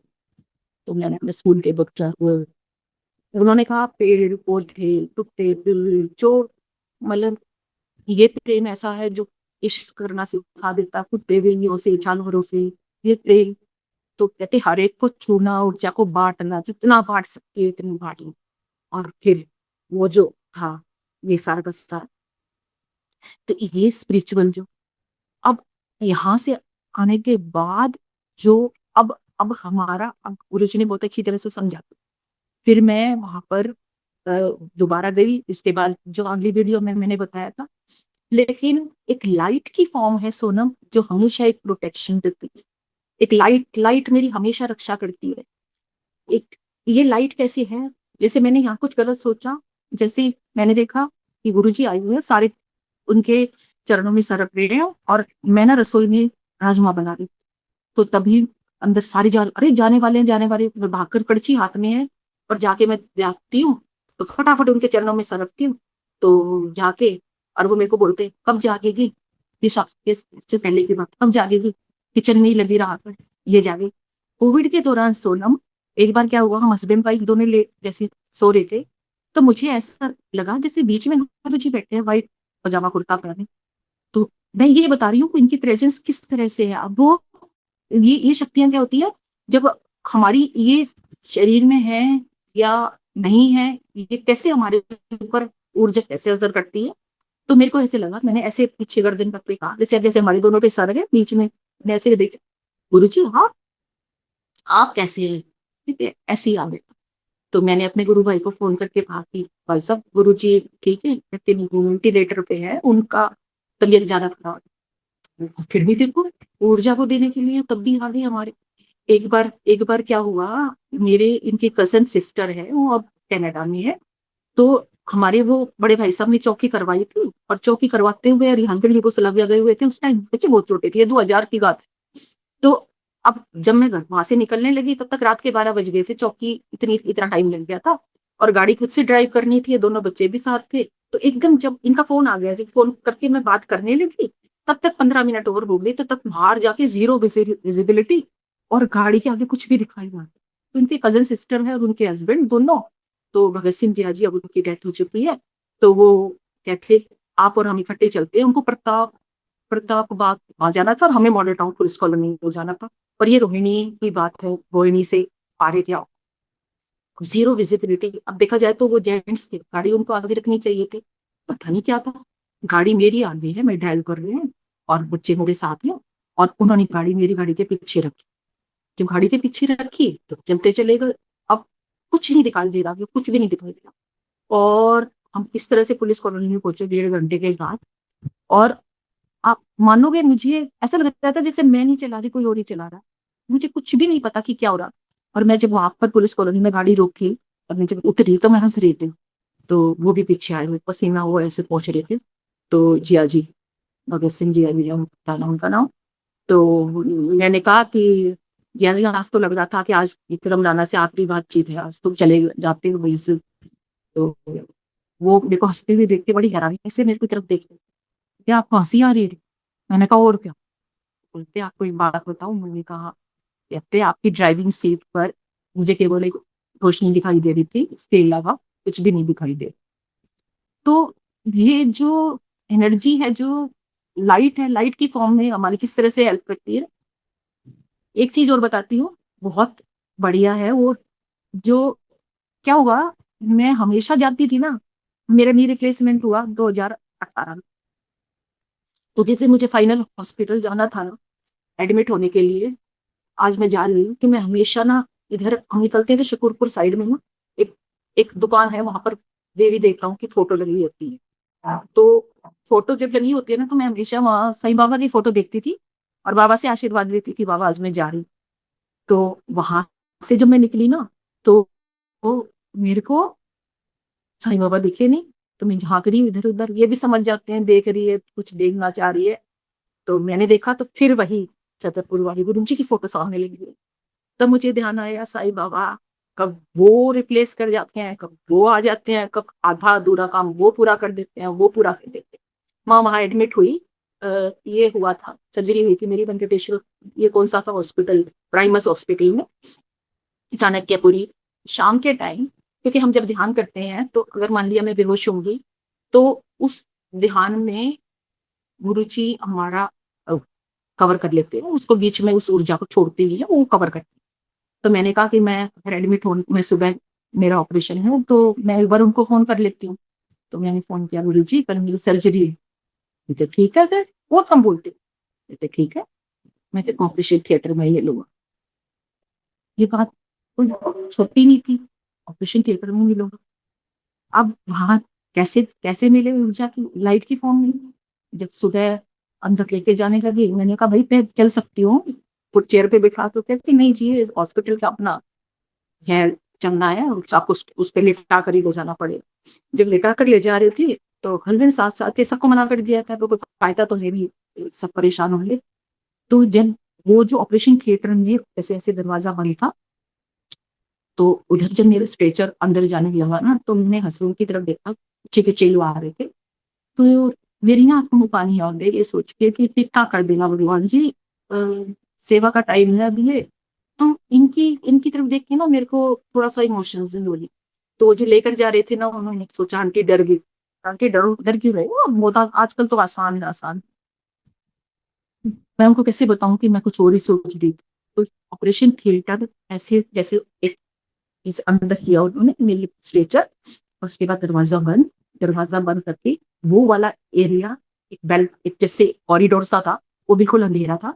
और अंदर जाके फिर जो ऑपरेशन थिएटर था वो बहुत, और वहां पर बहुत जबरदस्त लाइट थी, पूरी लाइट कर रखी थी, क्योंकि पहला सर्जरी मेरी ली थी। तो वहां अंधेरा था, जो कॉरिडोर था वहां पर मेरे को लेटा के वो सारे चले गए। वहाँ डॉक्टर भान थे, अब तो एडमिनिस्ट्रेशन में आ गए। डॉक्टर भान भी बाबा ने, मेरे गुरु जी ने, ऐसा लगता है जैसे अपना बंदा भेज जाता मेरे को। तो मेरी वजह से ये होता, यानी हाँ जी मेरा काटना मत। कहते नहीं काटूंगी, हर चीज ऐसे हो। तो मैंने उसे रिक्वेस्ट की, मेरी सर्जरी वहाँ पे करना, मैं, मेरे गुरु जी के हाथ आपके हाथों में है। कहते अच्छा मैं ही करूँ। तब क्या हुआ, मैं लेटी हुई थी, आंख बंद की मेरी, तो आंख बंद की तो इतनी देर में जैसे मर्करी लाइट होती है ना यहाँ आंखों के बीच में, और एकदम से किसी ने जला दी। मैं आंख खोल के देखी तो उस कॉरिडोर में तो अंधेरा था। नहीं तो ये क्या, जब तक मैं भूल गई थी कि रात को मेरे को कहा क्या कहा था बूढ़ी। फिर मेरे दोबारा से फिर मैंने आंख खोली, आंख बंद करी तो फिर वही रोई। ऐसे 3 बार मेरी माथे के बीच में लाइट जली। तो मैंने तीसरी बार जब आंख खोली तो तब समझ में आ गई, मैं तेरे को ऑपरेशन थिएटर में ही मिलूंगा। और तब मैंने आंख खोली तो डॉक्टर बाहर ने मेरा हाथ पकड़ रखा था, और उन्होंने कहा सुनीता मैं ही कर रहा हूँ, करूंगा ऑपरेशन। क्योंकि डॉक्टर भान भी स्पिरिचुअली वो समझ गए थे, उस लाइट को शायद वो महसूस कर रहे थे, वो अपनी ड्यूटी महसूस कर रहे थे। या और उसके बाद एडमिनिस्ट्रेशन चले थे, सर जी मम्मी मेरे आपकी और गुरुराम की दया से आज कोई देखे तो ठीक है, नहीं तो किसी को पता ही नहीं चलता कि मेरा भी बेस हो चुका है, इतना बढ़िया और सब कुछ ठीक ठाक ढंग से हुआ।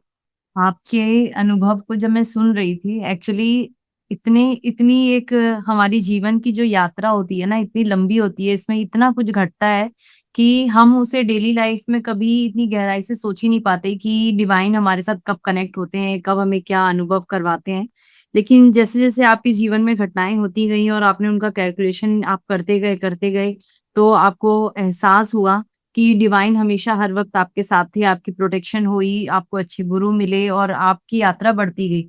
इसी तरीके से जैसे आपके साथ हुआ, ऐसी मुझे लगता है बहुत सारे लोगों के साथ चीजें घटती हैं, लेकिन हम इतने अवेयर नहीं रहते, इतने जागरूक अवस्था में नहीं रहते कि हम अनुभव कर सकें। और लेकिन हाँ, जब भी मैं आपके साथ जुड़ती हूँ तो जैसे पहले भी दो हमने रिकॉर्डिंग की और अभी हमारी ये तीसरी रिकॉर्डिंग है, तो जब मैं आपके सामने जब शुरुआत में बैठी थी तभी मेरे थर्ड आई पे हल्का सा एक प्रेशर महसूस हो रहा था। और ये अनुभव मुझे तब होता है जब कोई एक थर्ड आई एक्टिवेट मास्टर मेरे सामने बैठे होते हैं, तो कहीं ना कहीं मुझे उनकी एनर्जी फील हो जाती है और मेरी भी थर्ड आई में वो सेंसेशन में महसूस कर पाती हूँ। तो जब आपने गुरु जी का बीच में नाम लिया था, तब एक बहुत प्यारी सी मधुर एक खुशबू मुझे आई थी, जबकि आप बात कर रहे थे, मैं अपने घर में थी, फिर भी मुझे आई और मुझे एक हल्की सी झपकी सी ऐसे लगी और ऐसा लगा कि मैं एक प्रकाश को जैसे महसूस कर रही थी। पता नहीं वो झपकी थी या क्या थी, मुझे नहीं पता, लेकिन मैं पूरे आपके अनुभव को मतलब एक कहेंगे कि जैसे उसमें बह रही थी और मुझे बहुत अच्छा लग रहा था कि किस तरीके से परमात्मा अपने हर एक बच्चे को अपनी गोद में उठाए हुए चलते हैं और हमको इतना प्यार देते हुए चलते हैं, लेकिन हम इतने अवेयर क्यों नहीं रहते, उसके प्यार को इतना महसूस क्यों नहीं करते जैसे आपने महसूस किया। बहुत बहुत अच्छा लगा मुझे। आप आगे भी कुछ कहना चाहें तो प्लीज बताएं। है हमारे पास कुछ टाइम? हाँ जी, हाँ जी, कोई प्रॉब्लम नहीं। कुछ चीजें ऐसी होती हैं जिन्हें हम समय में नहीं बांध पाते, उन्हें बस अनुभव करना होता है और उसमें बहना होता है। झंडे वाला मंदिर जाते थे हम, वहां तो 9 के 9 दिन गए। तो वहां पर ना हस्बैंड ने बता दिया पांडे जी हैं कोई संचालक वहां। तो पांडे जी का नाम लेकर अंदर जाते, और वहां पर जहाँ प्रसाद मिल रहा होता वहां भी प्रसाद वरसाद खा के पांडे जी के घर से, पांडे जी के घर से। तो ये कहने में तो बड़ा सिंपल था, लेकिन एक बार क्या हुआ, वहां पर एक लेडी खड़ी होती थी, वो सबके तिलक लगा रही होती थी। तो मैंने एक बार सोचा कि मैंने कहा ये तिलक लगा रही है सबके, हर रोज दिखाई देती है, तो 2-3 दिन वो लगातार दिखाई नहीं दी। तो मैंने कहा आज वो कहाँ गई। तो बस सोच ही रही थी, इतनी देर में सामने एक बुजुर्ग सी औरत जा रही थी, और उस बुजुर्ग की औरत के थाली में से कुछ पाउच सा गिरा।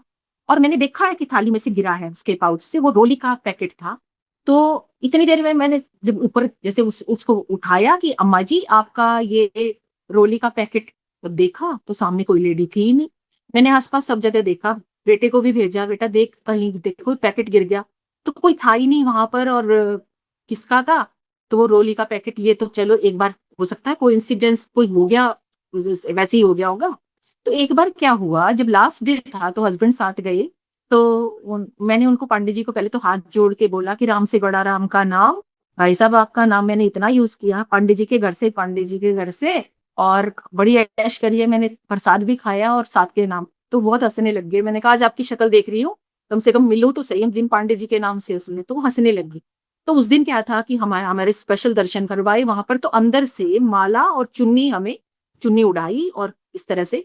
तो जब मैं बाहर आई तो एक बुजुर्ग सी औरत जो थी वो वहां पर बहुत गरीब, जिसने हाथ में ना पुराना सा कपड़ा जैसे होता है ना, कपड़ा कोई सूट का या फाड़ रखा होता है, तो ऐसे उसने हाथ में ले रखा था। और तो बाहर आई तो उसने मेरे को कहा पंजाबी में कि पुत्र बेटा तेरी तेरी वजह से, तुम्हारी वजह से देखो मैंने भी दर्शन कर लिए। कहती वो हमारे साथ ही एंटर कर गई होगी कि तो मैंने उनकी तरफ देखा और मैंने कहा अम्मा जी क्या पता आपके सारे ही हमने दर्शन किए हों।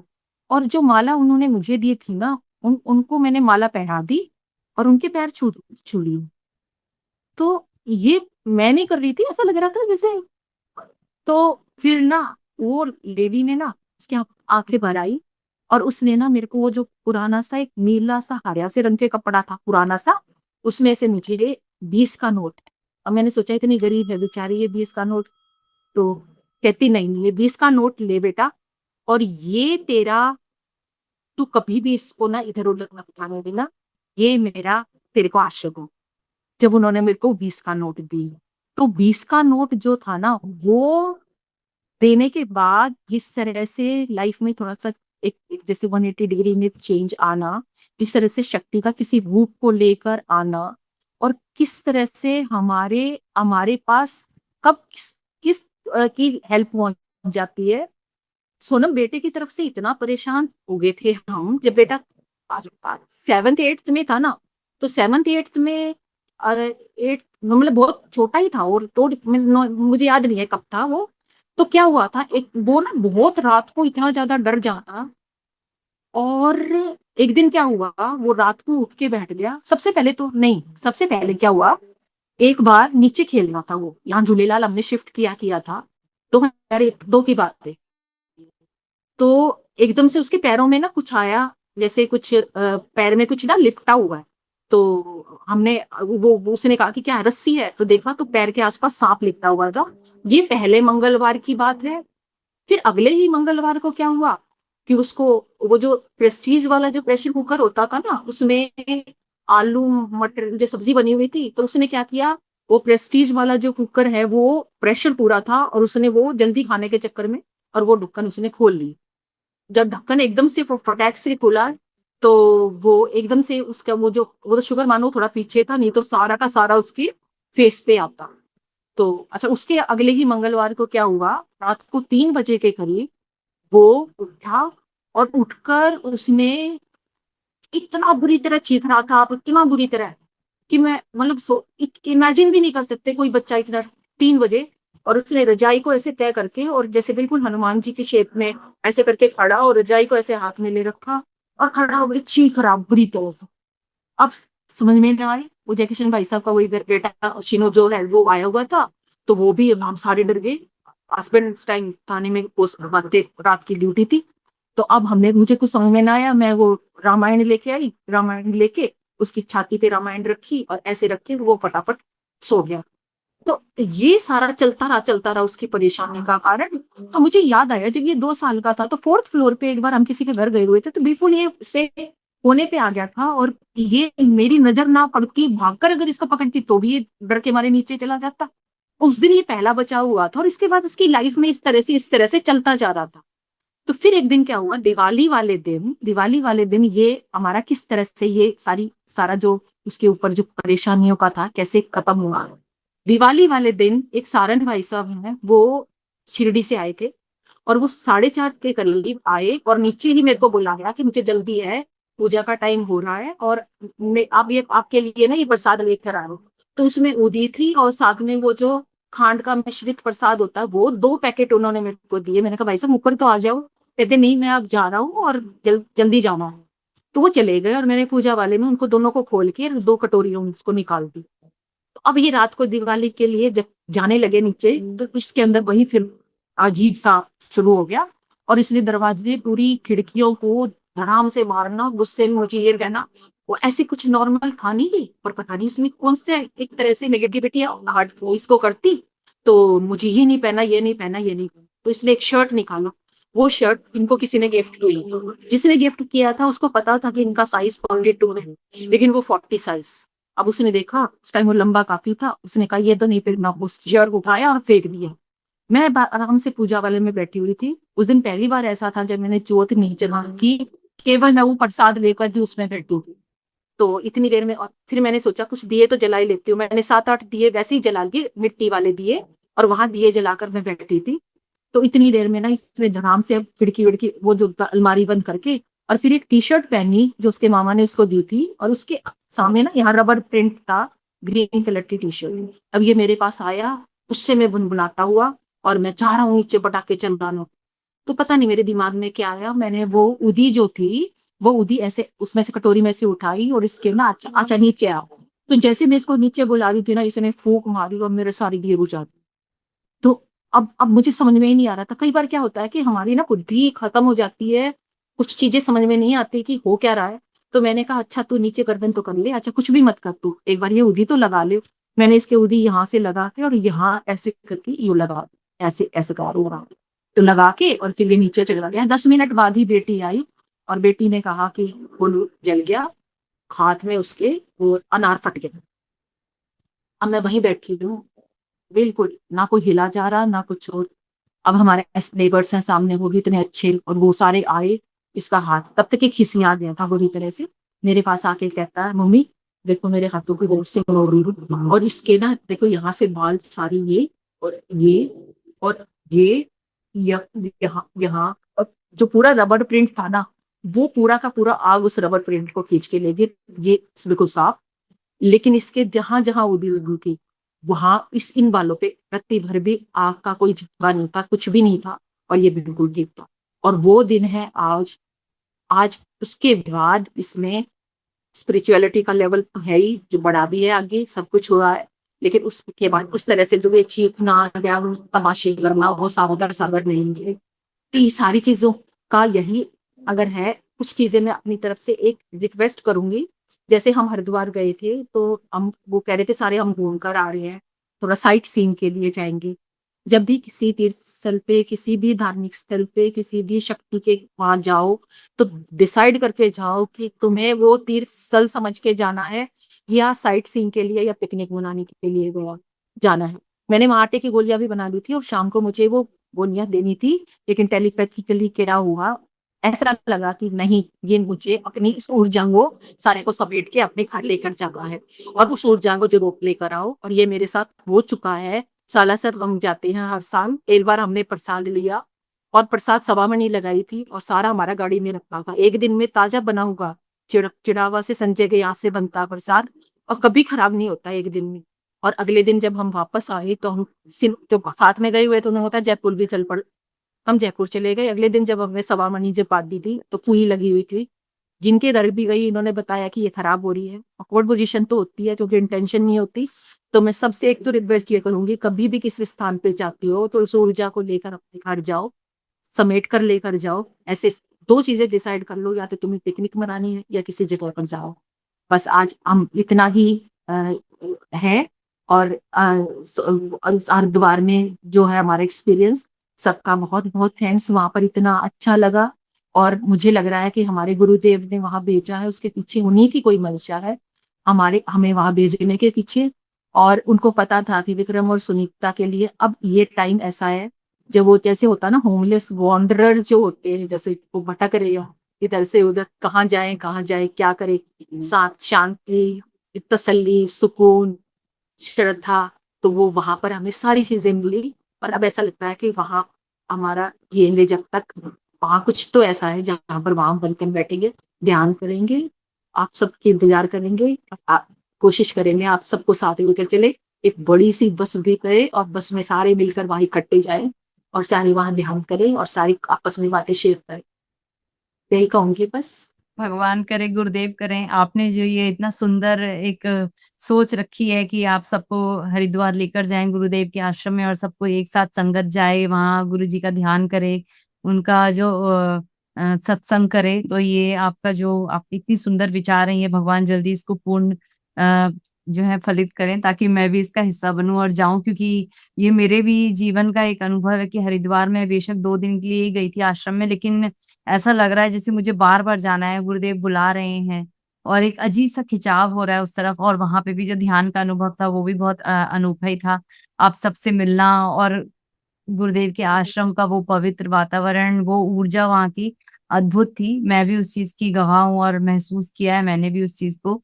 जल्दी से राना ट्रेवल्स की बस लेकर आइए, हम सबको लेकर चलिए, हम सब इंतजार कर रहे हैं। और जो लोग नहीं जानते कि हम लोग पिछले महीने मिले थे हरिद्वार के आश्रम में, उन्हें भी इस वीडियो के द्वारा पता चलेगा कि जो गुरु मोहनदास जी महाराज का आश्रम है वो बहुत ही सुंदर आश्रम है हरिद्वार में। हम सब वहां ऋतु जी के साथ इकट्ठे हुए थे और बहुत बहुत अच्छा समय बिताया था हमने। एक ऐसा सत्संग था जहाँ ध्यान भी था, हवन भी था, भजन भी था, भोजन भी था, और एक दूसरे से अपने अनुभव की शेयरिंग भी थी। बहुत अद्भुत समय था। प्रभु जल्दी जल्दी वैसे समय और भी बनाए और हम सब वैसे फिर से जुड़े। और आज के आपके इस तो ना अनुभव के लिए बहुत बहुत दिल से धन्यवाद। मच्छर वाला अनुभव से एक बार फिनिशिंग कर दो, एक बार अपना जो मच्छर वाला अनुभव हुआ था।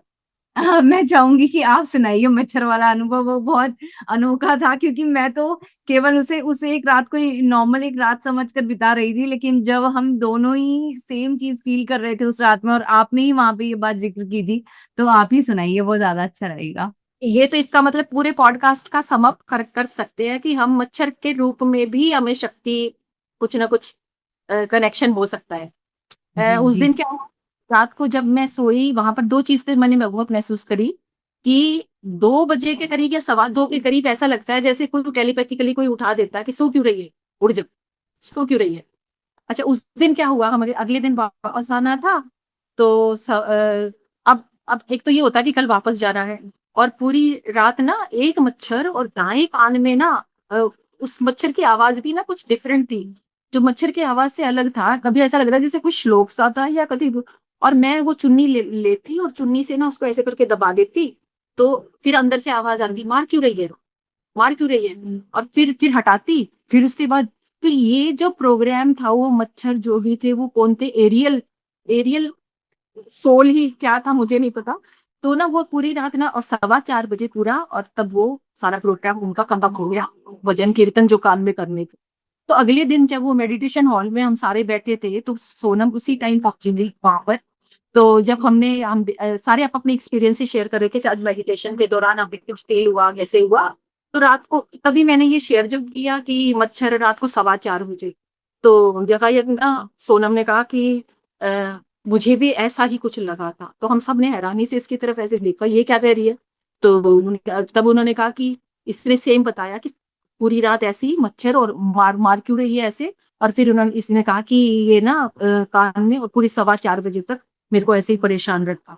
तो ये मच्छर का था या मच्छर के पीछे एरियल कोई कोई वायव्य कोई था, कोई हमारे स्पिरिट कोई यात्रा, किसकी किस कनेक्शन क्या था, ये भी अपने आप में बहुत बड़ी बात है। और वहां पर जो एक और भी एक एक्सपीरियंस हुआ था बुमती, वो भी बहुत बढ़िया था। जो 12 मार्च को हम गए, उस दिन भी 13 मार्च, नहीं नहीं, जब हमने हवन किया उस दिन सोनम गई, आप गए थे उससे पहले दिन, ये 15 की बात है शायद। तो उस दिन एकादशी थी, तो उस दिन भी हमने एकादशी का हवन किया, और जब हवन के आसपास हमने 108 बार जो वो राम श्री सिया राम जो भी अपना करते हैं वो करके हमने वो परिक्रमा की। और उसके बाद अगले ही दिन हमें हमें सोनम वहां मिले। तो वहां एक और थे, भाई थे, वो उसके रितु जी के ही भाई थे। तो उन्होंने राकेश भाई, तो वो सोनम को देखते ही बोले कि ये चुन्नी, उन्होंने पहले ही ये बता दिया था कि जो सोनम ने चुन्नी ओढ़ रखी थी व्हाइट कलर की चुन्नी थी, और उस पे कुछ डिजाइन सा बना हुआ था। तो कहते वो मैंने पहले ही देख लिया था गुरुदेव के वहां पर, वो व्हाइट चुन्नी वहां से और वहां तक ऐसे फहरा रही थी। और वो इंसान ऐसा था जो कभी भी उनको किसी तरह से स्पिरिचुअल कभी भी नहीं दिखा, कुछ भी उनको कभी भी। जैसे मैं कहती हूँ ना कि मेरे को जाके मानसरोवर जाके कभी उससे पहले दिखाई नहीं दिया उससे पहले कभी, तो वो भी अब की बार हैरान थे कि उनको भी वहां पर जो ये इस तरह से कुछ कुछ चीजें दिखाई दी। फिर जब सोनम आपसे पूछा तो ये क्या है, कहते एकादशी पे ये मेरी मदर इन लॉ ने दिया था। तो एकादशी का मदर इन लॉ का, और वो चुन्नी उनको पहले दिखने का पीछे क्या कारण था, ये भी बहुत अजीब सी बात है। और उन्होंने जो मेडिटेशन के दौरान जो देखा, वो सारे का सारे किस तरह से देवी के या कोई स्वरूप या कोई रूप वगैरह देखे थे, ये भी अपने आप में बहुत ही कमाल था।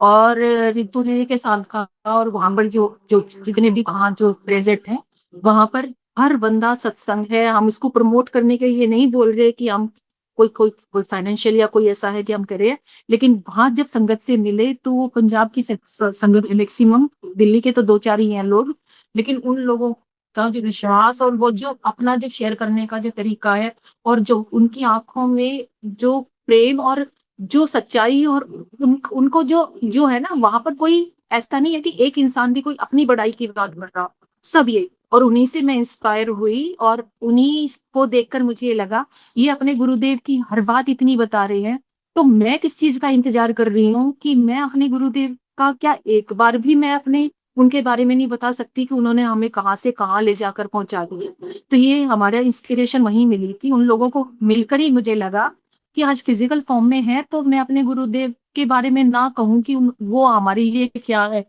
कल को फिजिकल फॉर्म में नहीं रहेंगे तब कहने का कि बाद में आप ये क्या है। तो ये सारा इंस्पिरेशन मुझे वहीं से मिला।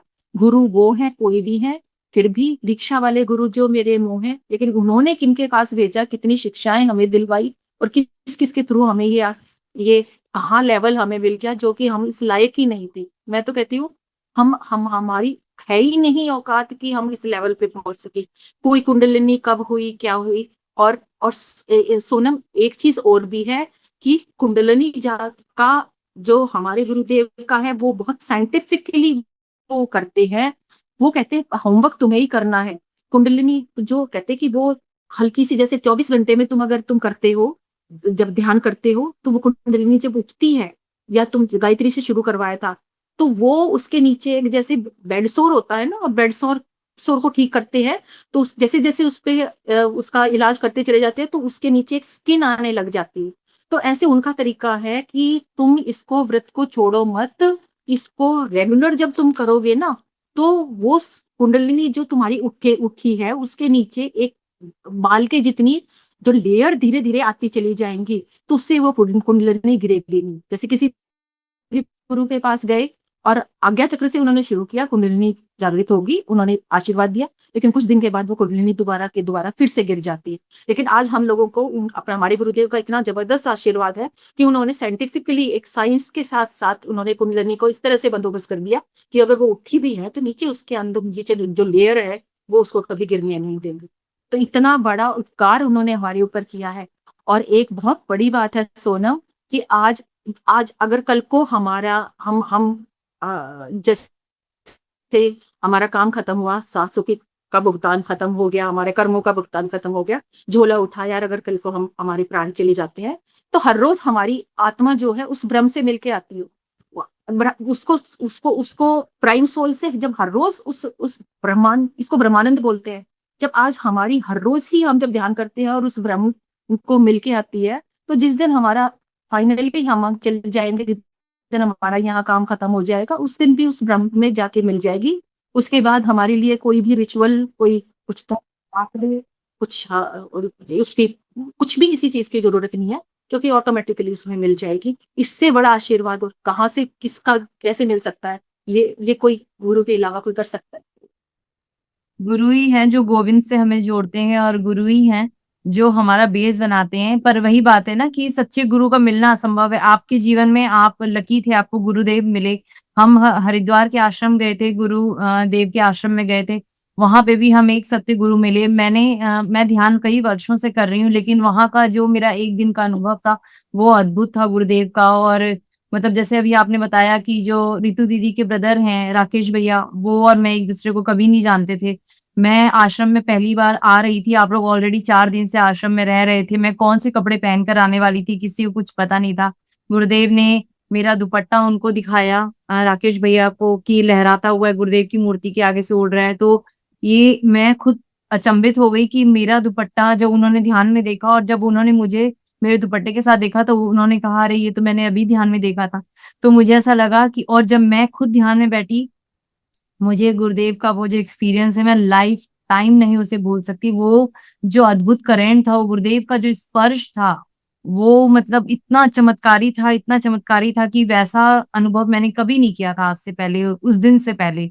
तो वो बहुत ही मतलब एक कहेंगे ना कि सच्चे गुरु की परिभाषा यही है, जो बिना कुछ कहे, बिना अपनी प्रेजेंस के भी वहां उनका होना उपस्थित नहीं है, केवल उनका नाम, उनकी ऊर्जा को ध्यान करना ही उनकी उनकी जो है ना प्रेजेंस को वहां बना देता है। हम जब गुरुदेव मोहनदास जी के आश्रम में गए थे हरिद्वार में, गुरु जी अभी इस समय अपने शरीर में नहीं है, फिर भी गुरु जी की ऊर्जा ने हम सबको एकजुट किया और हम सबको अलग अलग अनुभव करवाए, एक दूसरे की प्रेजेंस को महसूस करवाया। आपको जो महसूस हुआ था मच्छर वाला जो एक्सपीरियंस था, पूरी रात आप जो नहीं सोए थे, वो जो कान में चल रहा था, मैं भी हरिद्वार में थी लेकिन मैं कहीं और थी, आप लोगों से बहुत दूर थी, और वो सेम चीज मेरे साथ रिपीट हो रही थी। और जब हम नेक्स्ट मॉर्निंग मिले और आपने जब वो शेयर किया, तो मैंने कहा यही चीज मेरे साथ पिछली रात हुई थी, आप लोगों से मिलने से पहले वाली जो रात थी। उस सुबह कहेंगे कि 4 बजे जब मैं सोई और आप भी 4 बजे सोई, तो पता नहीं वो क्या था हमारे बीच कनेक्शन, मुझे बिल्कुल नहीं पता कि क्या था वो शायद समय आएगा तब कभी